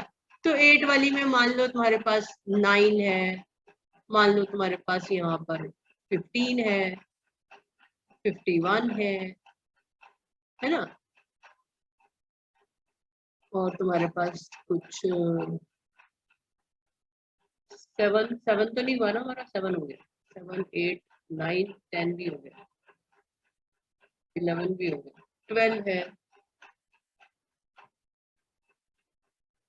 तो ऐसे करके हमारे पास कुछ भी एलिमेंट्स हो सकते हैं यहाँ पे। ठीक है, समझ आ गई बात? Yes ma'am. इक्विवेलेंस क्लास का मतलब समझ में आ गया? Let's say 45। ठीक है, तो ये एलिमेंट्स यहाँ पे आ गए। तो इस तरह से हमारे पास डिफरेंट डिफरेंट इक्विवेलेंस क्लासेस आती चली जाएंगी। तो ये अंडरस्टूड है कि ये जो इक्विवेलेंस क्लासेस होंगी ये सारी की सारी क्या होंगी? म्यूचुअली एक्सक्लूसिव होंगी, 1 की, 2 की, 3 की। और इनका अल्टीमेटली जो यूनियन बनेगा that will be the entire 12वीं क्लास। ठीक है, समझ में आ गया? 1, 2, 3, फिर उसके बाद 8 की बनाई है हमने, तो ऐसे चलती चली। Is it clear? आगे चलूं? तो इसमें जो है तुम्हें पेपर में पूछा जा सकता है कि right the equivalence class of 2 या right the equivalence class of this element that element. तो तुम्हें मतलब सिर्फ इतना समझना है कि उस एलिमेंट से रिलेटेड जितने भी एलिमेंट्स है सेट के वो उसमें तुमने लिख देना। तो जैसे ये तुम्हारी बुक में क्वेश्चन नंबर 8 है, it says show that the relation R in the set A. तो सेट ए दे रखा है, ये क्वेश्चन कई बार बोर्ड में आया हुआ है। मैम इससे पहले वाला क्वेश्चन बता दीजिए। हाँ, इससे पहले वाला क्या कह रहे हो? इससे पहले वाला ना, इससे पहले वाला 7th। नहीं नहीं, जो आपने नोट करवाए थे ना उसमें find the equivalence class of core 2 था। कौन सा? जो आपने 2 क्वेश्चन नोट करवाए थे। ऊपर? हाँ। ये इधर, ये इक्वल्स क्लास यहाँ पे, ये यस मैम। इसकी बात कर रहे हो? Yes ma'am. हाँ, तो इस पे आऊंगी ना, पहले तुम ये सिंपल तो समझो। ये आता है? नहीं, मैं तभी कह रहा था करवा देना। हैं? तभी कह रहा था करवा देना। हाँ, पहले ये करो ना, जो सिंपल है पहले वो समझ आए तो मैं आगे चलूँ। यही तो मैथ्स में मुश्किल है मतलब, जो भी चीज पढ़ो वो स्टार्टिंग से करनी पड़ती है। तो बुक में जैसे मल्टीपल ऑफ 4 है, तो मैं इसको मल्टीपल ऑफ 4 नहीं लेके कुछ और ले लेती हूँ। मान लो मैंने ले लिया मल्टीपल ऑफ ए, हमने लिया सेट 1 2 3 4 5 नहीं 8 नहीं कह रही मैं, सॉरी 8 की बात नहीं कर रही, क्वेश्चन नंबर 9 टाइप ले रही हूँ। तो ये यहाँ पे, तो यहाँ मैं लिख such that mod of A minus B is a multiple of 3 ले लेते हैं।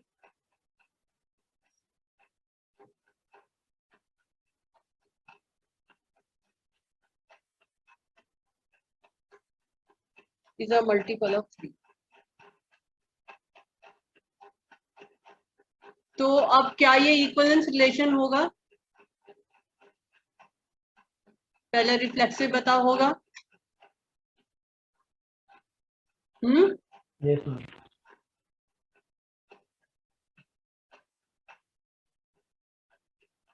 रिफ्लेक्सिव होगा? होगा मैम। होगा।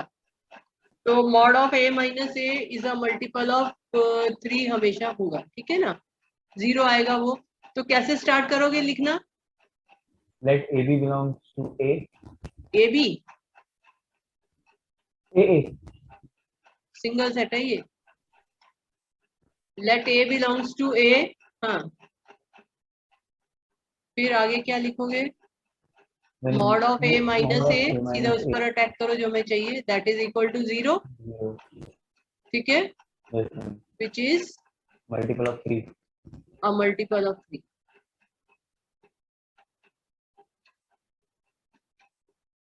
therefore a comma a belongs to R for all a belongs to a। ठीक है, ये लैंग्वेज याद करनी है, ये तो आएगी आएगी, ये सेंटेंस आएगा और ये सेंटेंस भी आएगा। तो ये तो दोनों फर्स्ट और थर्ड स्टेप तो लिखना ही लिखना है, बीच में लॉजिक जितना तुम्हें समझ में आया ठीक से वो लिख दो, ठीक है? और ऑर्डर्ड पेयर का हो तो A B related to A B आ जाएगा। अब सिमेट्रिक भी होगा। सिमेट्रिक होगा, ठीक है। तो इसमें कैसे स्टार्ट करेंगे? a comma b belongs to a। let a comma b belongs to a। Let a comma b A B belongs to R. r। This implies mod a minus b is a multiple of 3। तो is a multiple of 3 को चाहो तो ऐसे भी लिख दो 3p, ठीक है?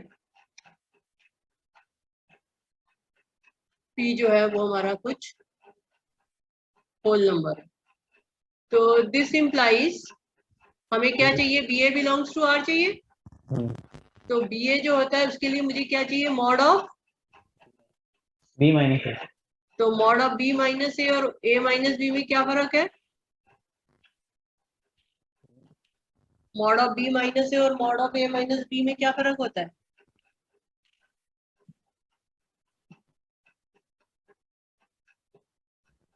इक्वल होते हैं नहीं? इक्वल होता है। मॉड ऑफ -7 और मॉड ऑफ 7 सेम होता है ना? तो बी माइनस ए नेगेटिव है ए माइनस बी का, पर मॉड तो सेम ही आएगा ना, ठीक है? Yes ma'am. तो this implies B A belongs to R. Now transitive, transitive के लिए कैसे स्टार्ट करोगे? Let AB belongs to R AB belongs to R implies and BC belongs to R implies so A this mod of implies A minus B mod of A minus mod B of is A equal to minus B equal to sum 3P and mod of B minus C equal to sum 3Q. तो अब मुझे चाहिए mod of A minus C. A minus C, तो उस पर कैसे पहुंचे?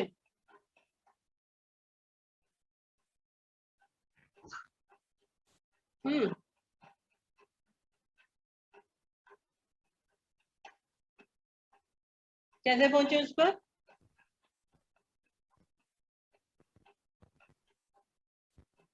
तो हम क्या करेंगे? A माइनस बी लिखेंगे. अगर mod of A minus B 3P है तो A माइनस बी किसके इक्वल होता है? 3P. 3P के. मॉड ऑफ -7 क्या -7 होता है? मॉड ऑफ -7 क्या होता है? 7 है ना. तो जरूरी तो नहीं है ना कि जो है वो सेम नंबर आए जो अंदर है. -7 का 7 आ रहा है और 7 का भी 7 आ रहा है, तो इसका मतलब mod of A minus B जो है 3P भी हो सकता है A माइनस बी और -3P भी हो सकता है. तो दोनों में से कुछ भी हो सकता है ना. तो हमें दोनों लेने हैं. And B minus C equal two plus minus 3Q. ठीक है. तो दिस इंप्लाइज, अब मुझे चाहिए A और C के बीच में रिलेशनशिप. तब क्या करूं? ऐड. तो ऐड करो. A minus C is equal to plus minus. तो 0. तो ऐड करेंगे तो this implies A minus C equal two plus minus 3P plus minus 3. ठीक है. अब हमें क्या चाहिए? इसको हम लिख सकते हैं प्लस माइनस बाहर कॉमन लेंगे तो अंदर आ जाएगा 3P. अंदर क्या आ जाएगा? Plus 3P. प्लस जरूरी थोड़ी, तो 4 इक्वेशंस है बेटे. हो सकता है इधर से 3P आया, उधर से -3Q आया. Minus plus 3Q. ठीक है. 3P plus minus 3Q. तो अब mod of A minus C करोगे तो तुम्हारे पास क्या आ जाएगा? ये बाहर वाला प्लस माइनस हट जाएगा. 3P तो mod of 3P plus minus 3Q. तो हमारे पास आ गया 3 का मल्टीपल. Yes ma'am. और P प्लस माइनस Q कुछ ना कुछ होल नंबर ही बनेगा. So this implies A minus C is a multiple of 3.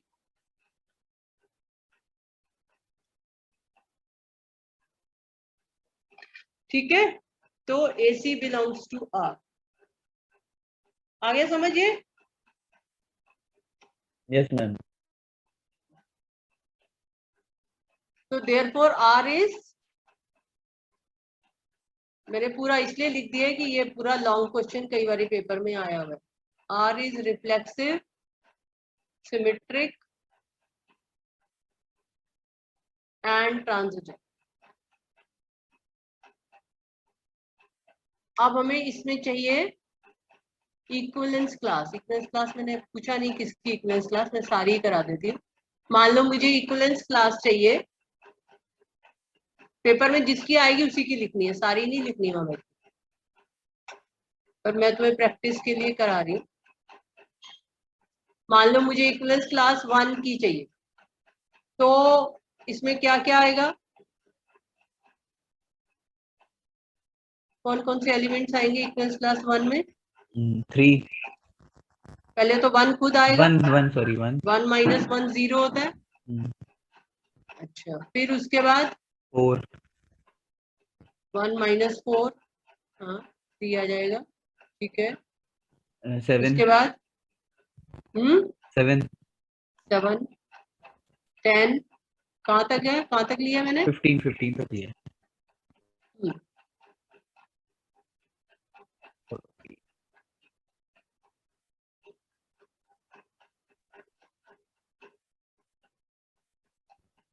उसके बाद आगे क्या आएगा? 13 के बाद आएगा? नहीं आएगा, नहीं आएगा ना, 16 बन रहा है और ऊपर जो है 15 तक 3 है। तक है। तो पेपर में ध्यान से देखना है, कभी कभी वो ऐसे सेट बिल्डर फॉर्म में लिख देते हैं स्ट्रिक्टली लेस देन, मान लो लिख दिया 16, तो बच्चे ध्यान नहीं देते हैं तो 16 भी लिख देते हैं। ध्यान से देखना ऊपर सेट में क्या दे रखा है ना। तो स्ट्रिक्टली लेस देन है तो 16 इंक्लूडेड नहीं है, ये सब देखना है। लेस देन इक्वल टू है तो 16 भी आएगा फिर। तो पेपर में देख के करना होता है सब चीजें। अब इक्वलेंस क्लास ऑफ 2 आएगी और 5 5 8 5 आएगी। 8 11 और 14। ठीक है। तो ऐसे करके अब तुम सारी लिख सकते हो, है ना। तो एक टाइम के बाद ये रिपीट करने लग जाएंगे, जैसे 4 यहाँ आ गया, 5 यहाँ आ गया, आगे वाले में 6 आ जाएगा, तो वो जो है रिपीट करने लग जाएंगी। तो इसमें इक्वलेंस क्लास 3 की आ जाएगी, 1 2 3, बस उसी में सारे नंबर कवर हो जाएंगे। ठीक है, is it clear? Yes ma'am. क्योंकि 4 वाली सेम आएगी, 5 वाली सेम आएगी, 6 वाली सेम आएगी, फिर 7 वाली फिर वही 1 वाली होगी। अच्छा मैम 15 की अगर इक्विवेलेंस क्लास नहीं हो तो? हाँ, 3 की। 3 की इक्वलेंस क्लास 15 की कर लो। मान लो 15 की इक्वलेंस क्लास, तो 15 में हम सबसे पहले तो देखेंगे क्या रिलेटेड है इसमें। 1 रिलेटेड है, 15 माइनस 1 14 होता है। 1 रिलेटेड है? नहीं है। नहीं। 2 रिलेटेड है? कोई एलिमेंट, बस 15 रिलेटेड है। 3 भी तो रिलेटेड है। हाँ हाँ, लेकिन 3 तो 15 आ जाएगा ना ऊपर। तो फिर वो 3 की नहीं पूछेगा, अच्छा, या तो 3 की पूछेगा या 15 की पूछेगा, ये थोड़ी दोनों थोड़ी पूछ लेगा। तो ठीक यहाँ है से अंडरस्टूड हो गया कि जो 3 की क्लास है वही 15 की क्लास है, क्योंकि इसमें 3 आ रहा है। ठीक है। तो जो 3 की बनाओगे वही सेम 15 की आएगी। तो ऐसे आगे चलते जाओगे, 3 के बाद 6 आ जाएगा, है ना। तो 3 आ गया, 6 आ गया, 9 9 आ गया, 12 12 आ गया, और 15 खुद तो आएगा ही। ठीक है, यस मैम। समझ आ गई बात? हम्म। हम्म। तो अब ये ऊपर जो क्वेश्चन था, क्या था question? Find the equivalence class of 4 2। a plus D equal to B plus C, ये find the equivalence class of 3 4, ये यही था ना सबसे पहले। हाँ ये भी था, एक 4 2 वाला भी था। चलो वो तो अलग होगा ना रिलेशन। हाँ ठीक है। इसी में कर लो इक्वलेंस क्लास 4 2 की। Yes ma'am. मान लो मैं इक्वलेंस क्लास 4 2 की निकालूंगा। अब इसमें करने, फास्ट करने का तरीका यही है कि ये तुम वाला। यहाँ पे समझ लो, let A B related to 4 2। तो तुम्हारा रिलेशन क्या है? a plus D equal to B plus C. तो तुम्हारे पास क्या आ गया? a plus 2 equal to B plus 4। ठीक है, ये समझ में आ गया? Yes ma'am. तो अब ए बी में क्या रिलेशनशिप आया? a minus B equal to 2। 2। तो इसका मतलब 4 2 में वही आएंगे जिसमें a माइनस बी 2 बन रहा हो। तो जब हम इक्वलेंस क्लास 4 2 की करेंगे तो हम वो एलिमेंट्स लिखेंगे जिसमें a माइनस बी 2 आ रहा हो। तो अब इसमें तुम्हारा स्टार्ट हो रहा है 1 से, तो 1 कॉमा क्या लिखोगे बताओ? 3। 1 1 3। 3 तो -2 आ रहा है, मुझे -2 थोड़ी चाहिए, तो ये मुझे 5 आ जाएगा। -2 नहीं चाहिए, मुझे 2 चाहिए।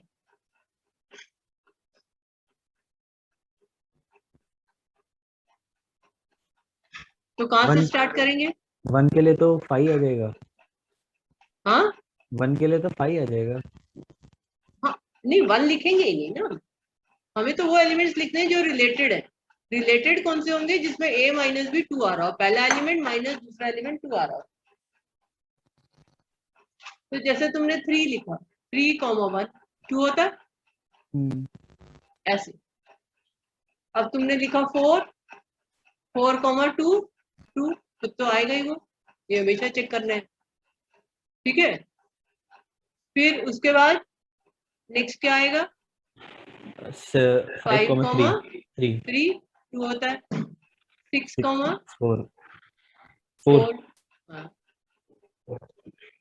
फिर आगे 7,9 अब देखो नहीं कहाँ तक एलिमेंट्स है, 7,5 7,5 हाँ सॉरी 10 तक एलिमेंट्स है, हाँ तो 8,6 9,7 और 10,2 ऐसे आएगा। ये नहीं कि सारे एक क्रॉस एक एलिमेंट्स आएंगे, वही तो आएंगे ना जो उससे रिलेटेड है 10,8 से, ठीक है।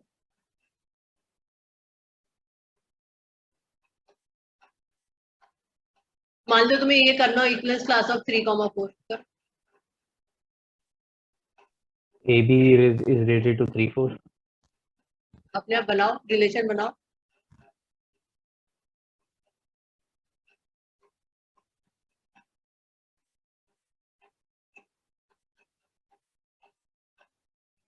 A minus B is equals to 1 a minus B equal to 1 बन रहा है, बस उसके हिसाब से लिखते चल जाओगे। तो कहाँ से स्टार्ट करोगे, 2 से 2 1 3 2 3 2 ऐसे लिखते 4 हैं, 3 लास्ट में वही 10 9 आ जाएगा। 10 9 आ जाएगा। ठीक है, समझ में आ गया। पेपर में सारे एलिमेंट्स लिखने हैं, सो ऑन नहीं करना है। ठीक है, जितने भी हैं। Yes ma'am. हाँ। अच्छा, और कौन सा था, ये था, हाँ ये था, अच्छा ये तो यही किया हमने, AD इक्वल टू BC। तो अब इक्वलेंस क्लास यहाँ पे मान लो तुमने लिखनी है, इसमें दे रखा है मैंने A with the set of all positive integers. तो ऑल पॉजिटिव इंटीजर्स है, Z है A हमारा, तो Z के ऊपर हमने डिफाइन किया है, ठीक है, ये AB हमारा A। equals to 8 तो हमारे पास रिलेशनशिप है AD इक्वल टू BC। अब मैं मान लो पूछती हूँ तुमसे equivalence class of 3,9। AB is equals equivalence to class of 3,9 मुझे चाहिए, तो वैसे ही करेंगे, let A B related to 3,9, ठीक है। तो ये लिखोगे let A B related to 3,9, तो क्या आ जाएगा, अप्लाई करो, ये 9A relationship is equals AD to equal to 3B BC आएगा, 9A equal to 3B 3B, तो A upon B equal to 1 by 1/3। तो ये रिलेशन आ गया मेरे पास। तो इसका मतलब मुझे 1/3 रेशियो चाहिए, तो उसके हिसाब से हम लिखते चले जाएंगे। कहाँ से स्टार्ट करोगे, 1 से इंटीजर है तो 1, 1,3 1,3। अब ये यहाँ पे बड़ा मतलब वो है, सेट ऑफ ऑल पॉजिटिव है, चलो नेगेटिव तो नहीं है, वरना -1 -3 भी बनता है ना 1 3 और आगे 3 9 हम्म 3 9 2 से 2 कुछ नहीं 3 बनेगा, 2 6 2 6 फिर 3 3 9। 9 4 12 तो इसको मतलब समझने वाली बात है, जरूरी नहीं है तुम A B equal to 3A लिखो, तुम्हारे पास ये भी आ रहा है एक तरह से 3A इक्वल टू B, तुम्हारे पास ये भी आ रहा है ना B इक्वल टू 3A, तो मतलब B को ऑब्टेन करने के लिए 3 से मल्टीप्लाई करते चलिए। तो तुमने 4 लिया तो यहाँ पर 12 आएगा, 5 लिया तो ये यहाँ पर क्या आ जाएगा, 15 आ जाएगा। तो ये भी यूज कर सकते हो, इजी है ना कि B ये कैसे कहाँ तक निकालना लिखेंगे है। मैम, ये कहाँ तक लिखेंगे क्या कह रहे हो, मैम, ये कहाँ तक लिखेंगे, ये तो इंटीजर्स है। ये तो सोन होगा ना, जहाँ पे इनफाइनाइट में थोड़ी। तो जो इजी पढ़ रहा है वो ये पढ़ रहा है कि B को इन टर्म्स ऑफ A निकालना, तो यहाँ पर हमारा बन गया B इक्वल टू 3। तो ऐसे ही ऊपर वाले में भी इस तरह से सोच सकते थे, वो हमें फिर सब्ट्रैक्ट नहीं करना पड़ता जो क्वेश्चन कर रहे थे। जैसे ये था ना B, तो यहाँ पे हमारे पास क्या आ रहा है, B equal to A plus A minus, तो जो हमने A किया उसमें माइनस, तो B इक्वल टू, तो B को इन टर्म्स ऑफ A निकाल, ये बेटर है। इससे और फास्ट हो जाएगा, है ना। जो ए बी एलिमेंट हम रिलेटेड लेके चल रहे हैं विद द गिवन एलिमेंट, उसमें बी इन टर्म्स ऑफ ए निकालो और ए को वैल्यूज देते जाओ और बी की वैल्यूज आती जाएंगी। बस ध्यान ये रखना है कि वो सेट ए को बिलोंग करे। ठीक है, समझ आ गया? I hope you will be able to do such questions. Yes ma'am. अच्छा, पहले तो ये डेफिनेशन ऑफ फंक्शन होती है। A relation R from a set A to a set B is a function if each element of the set A has a unique image in the set B. ठीक है, कोई भी relation function कब होता है? जो A से B तक अगर हम डिफाइन कर रहे हैं तो A के हर एक एलिमेंट के लिए उसकी एक यूनिक इमेज होनी चाहिए। रिलेशन में तो यूनिक की जरूरत नहीं है ना, रिलेशन में तो तुम्हारा 1 2 होता है तो 1 3 भी हो सकता है ना। लेकिन यहाँ पर ऐसे नहीं है, या तो 1 2 होगा या 1 3 होगा। तो हर एक एलिमेंट की एक यूनिक इमेज होनी चाहिए। सेट ए जिसको हम डोमेन कहते हैं, उसके हर एक एलिमेंट की एक यूनिक इमेज आनी चाहिए। That is a function. Function की डेफिनेशन आती है, इसमें क्लैरिटी है? क्योंकि पहले तो फंक्शन पता होना चाहिए फंक्शन क्या होता है। बोलो। मैम आती है। हाँ मैम पता है मैम। पता है ना। तो अब क्या ये फंक्शन है? नहीं है। हाँ, क्यों नहीं है? क्योंकि 2 की भी सेम इमेज है, 3 की भी सेम इमेज है। 2 और 3 की सेम इमेज है। तो ये तो मैंने नहीं कहा कि दो एलिमेंट की सेम इमेज नहीं होनी चाहिए, ये तो नहीं कहा। नहीं, इसमें सॉरी, इसमें सारे एलिमेंट्स नहीं है ना। मैंने ये कहा कि एक एलिमेंट की, जैसे तुम्हारी तुम हो तो मैं कहूंगी ना, मान लो मैं रिलेशन डिफाइन करती हूँ, तुम्हारी क्लास के बच्चों का नाम ले लेती हूँ और एक तरफ मार्क्स लिख देती हूँ। तो मैंने प्लाश लिखा, तो प्लाश के अगेंस्ट तो एक ही नंबर होंगे ना, जितने भी हैं, है ना। तो ये तो नहीं कह सकती कि प्लाश के इतने भी आए इतने भी आए, ऐसे तो नहीं कह सकती, नहीं कह सकती ना। तो ये तो हो सकता है कि दो बच्चों के सेम मार्क्स हो। तो एक एलिमेंट की एक ही इमेज होनी चाहिए। एक एलिमेंट दो पे नहीं जा सकता, ऐसे नहीं जा सकता। डाइवर्ज बोलते हो ना इसको, इसमें डाइवर्ज नहीं हो सकता, फिजिक्स में बोलते हैं ना। तो एक पॉइंट से एक ही इमेज निकलेगी, दो नहीं निकल सकती, right.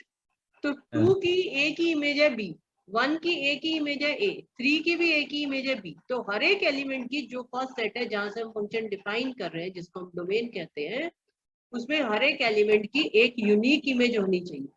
But 2 elements can have same image. ये नहीं हम कह रहे कि दो है, 2 की एक ही इमेज है बी और 3 की भी एक ही इमेज है बी। अगर मैं F2 लिखती हूँ तो मैं लिखूंगी बी, और अगर मैं F3 लिखती हूँ तो मैं लिखूंगी बी। मैं ये नहीं लिख सकती F2 ए भी है और बी भी है। तुम इतने सारे फंक्शंस पढ़ते हो, अब जैसे साइन है, साइन 30 डिग्री, उसका एक ही आंसर है ना, साइन 90 डिग्री एक ही आंसर है। बट ये हो सकता है कि दो एंगल पे सेम वैल्यू है। जैसे तुम फंक्शन पढ़ते हो fx equal to x square, अब इस पर 1 की भी इमेज 1 है और -1 की भी 1 है, लेकिन ये नहीं हो सकता कि 1 की इमेज 1 भी है और 5 भी है, ऐसा तो नहीं है ना। तो एक एलिमेंट की एक ही इमेज होनी चाहिए, then only it is a function. But 2 elements can have same image. जैसे F1 1 होता है, F और -1 भी 1 होता है।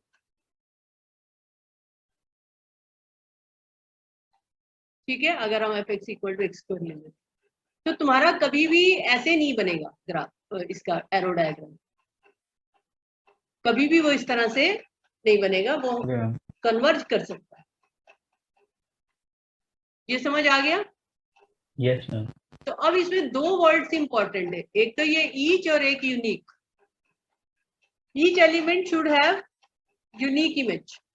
तो ईच वर्ड का क्या मतलब है? हर एक एलिमेंट की इमेज होनी चाहिए, जो जिसके ऊपर हम सेट डिफाइन कर रहे हैं। ठीक है, तो अब इसमें क्या प्रॉब्लम आ रही है?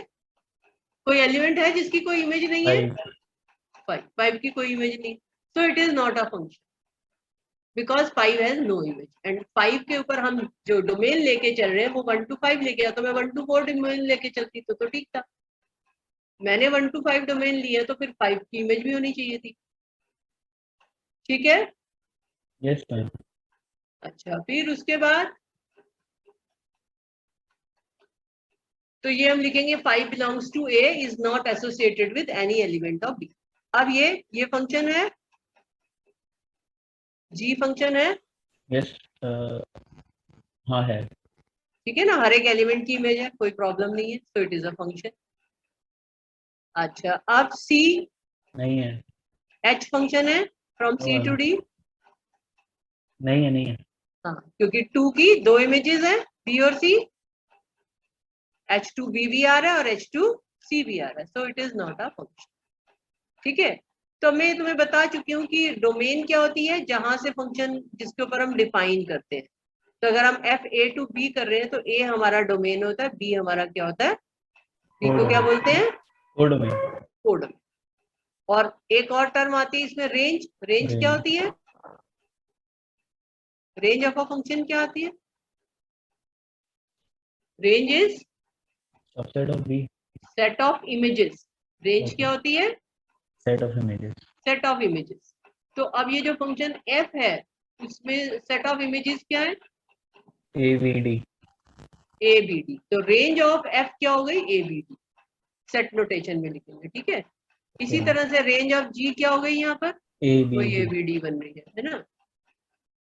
Range of h, ABCD। h तो फंक्शन ही नहीं है तो बात ही ओके खत्म। सॉरी। वैसे रिलेशन की भी रेंज होती है, तुमने पढ़ी है 11th में।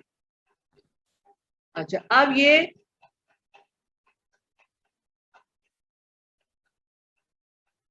ये भी एक तरह से एक फंक्शन ही है, एक एलिमेंट की बहुत, it is not a function, क्योंकि 50 की मैंने बहुत सारी इमेजेस दिखा दी।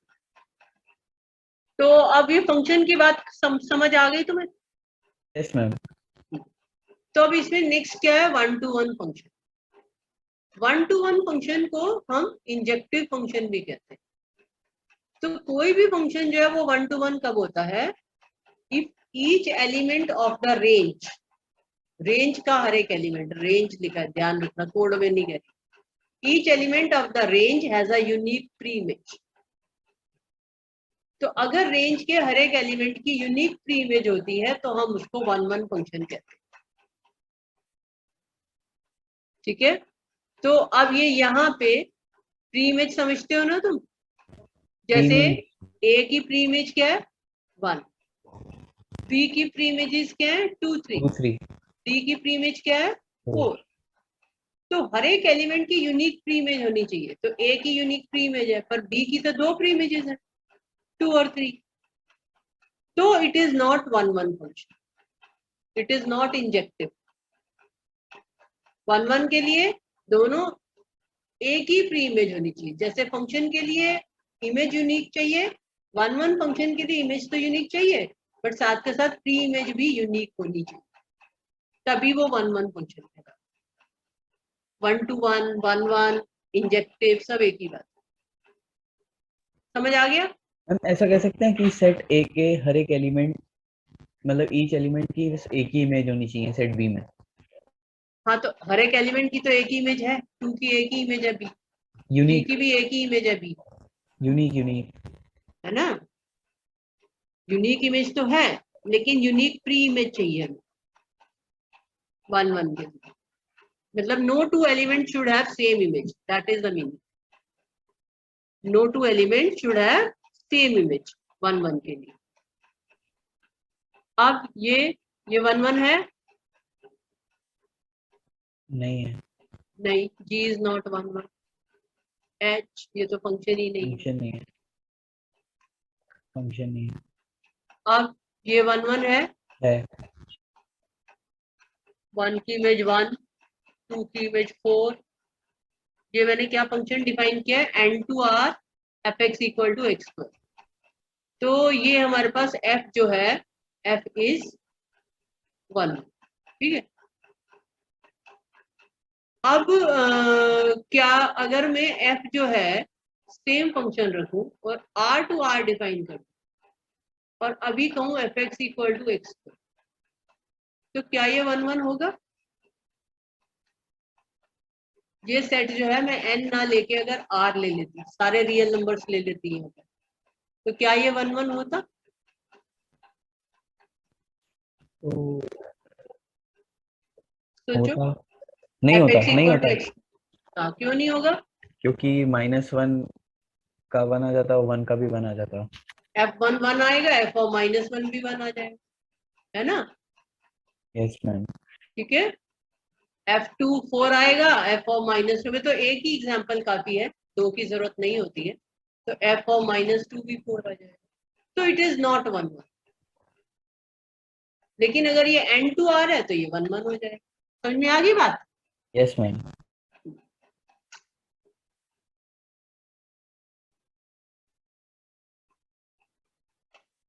अच्छा, अब इसमें जो मैथमेटिकल डेफिनेशन है 1 1 प्रूव करने की, वो ये है, a function f is a one-to-one function if fx1 equal to fx2 implies x1 equal to x2 for all x1 x2 belongs to domain of f। ये तो हमने एग्जांपल दिया है, पर कभी हमें जैसे फंक्शन दे रखा होता है तो हम किस किस का चेक करते रहेंगे? तो क्योंकि many times checking is not all that easy, तो हमें अगर हमें नो प्रूव करना है तो हम एग्जांपल दे देंगे कि इट इज नॉट 1 1, तो हम एग्जांपल सोच के लिख देते हैं। लेकिन अगर यस हो रहा है तो हम किस किस का एग्जांपल देते रहेंगे बैठ के ना?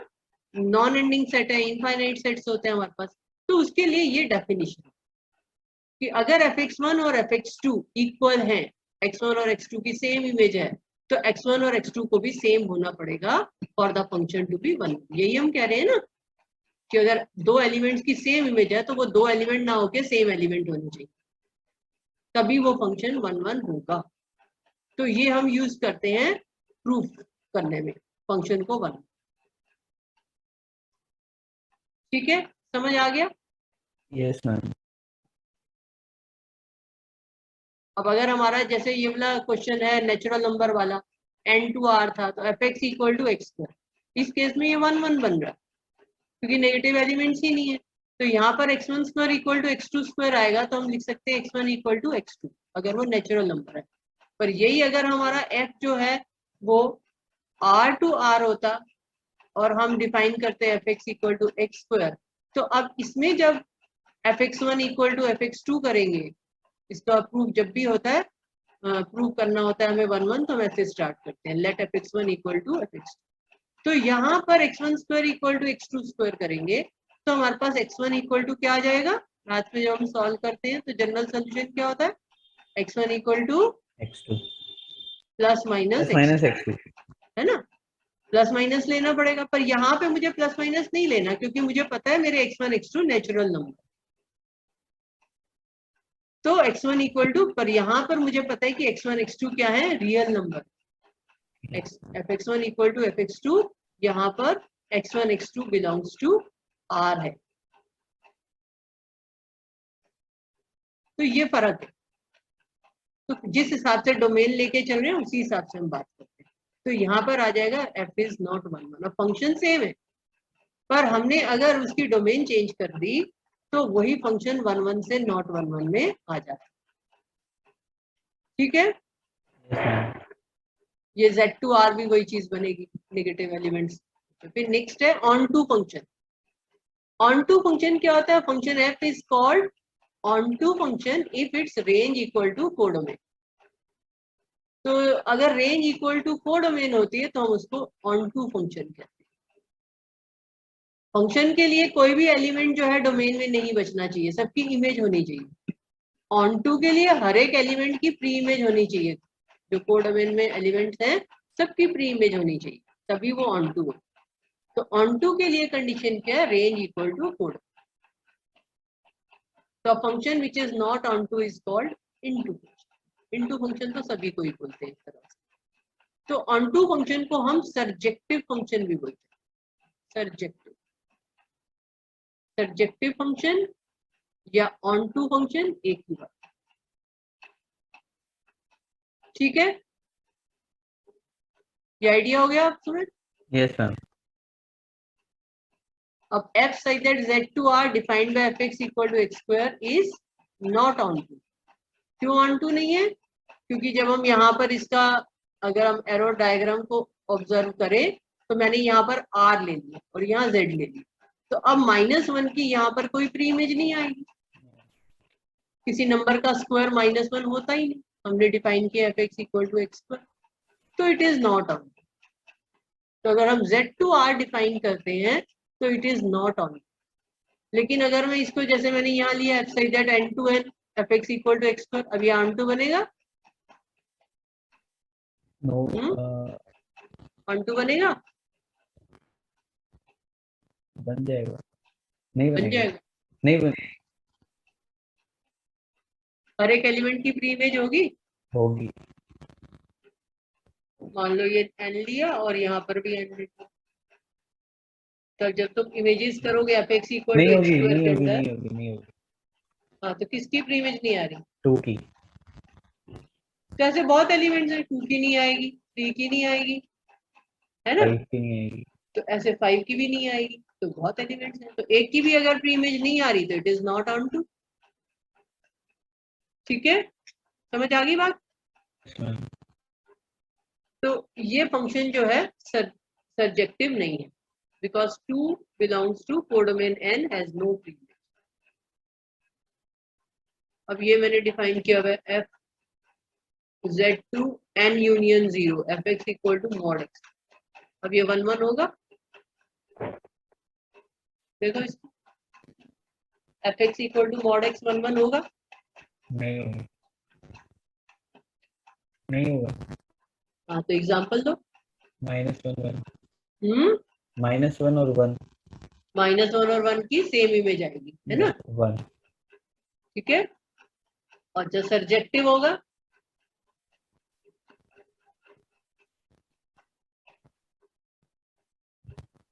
सर्जेक्टिव होगा, होगा,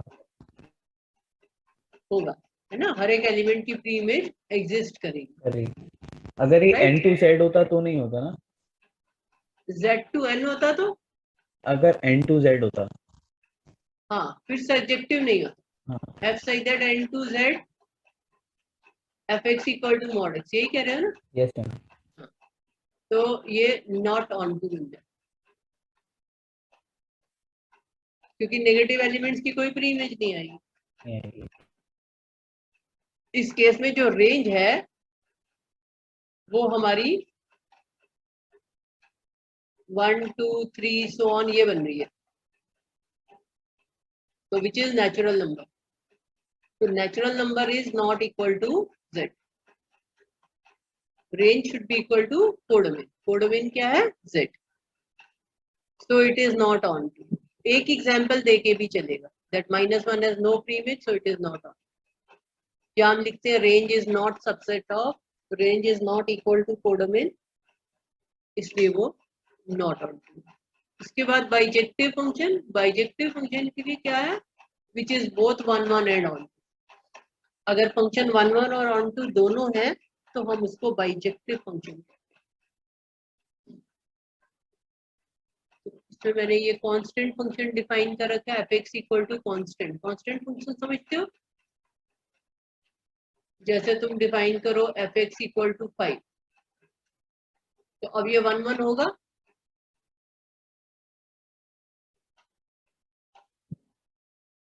वन वन होगा, f(x = 5 समझते हो, कोई भी नंबर हो सकता है राइट साइड पे, कांस्टेंट फंक्शन। कांस्टेंट फंक्शन मतलब सबकी इमेज सेम है, सबकी इमेज 5 है, तो f is 1 1, f such that r to r f(x = 5। ये मैम फंक्शन 1 1 हाँ है, 1 1 क्यों है, प्री इमेज है ना, f(x = 5, तो इसका मतलब हर एक एलिमेंट की इमेज 5 है। अच्छा ओके, नहीं है, नहीं है, नहीं है ना, तो it is many not to 1 1 है, 1।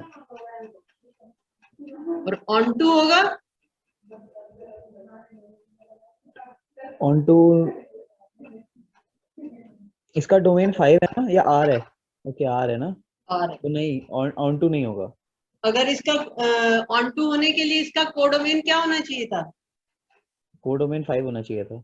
हाँ, तो अगर इसका कोडोमेन जो है, अगर हमें क्वेश्चन ऐसे दे रखा होता f सच दैट R2 5 और यहाँ दे रखा होता fx इक्वल टू 5, तो फिर ये ऑन टू हो जाता। 1 1 तो फिर भी नहीं होता, लेकिन फिर ऑन टू हो जाता। ठीक है, समझ आ गया। तो कांस्टेंट फंक्शन में कोई भी वैल्यू हो सकती है, ऐसे भी हो सकता है fx इक्वल टू c दे रखा हो, तो इसका मतलब c की कोई वैल्यू हो वटएवर, लेकिन कोई फिक्स्ड वैल्यू। तो हमें यहाँ दे रखा है f such that r minus 3 a set r minus 3 to b set है r माइनस 1, और हमें प्रूव करना है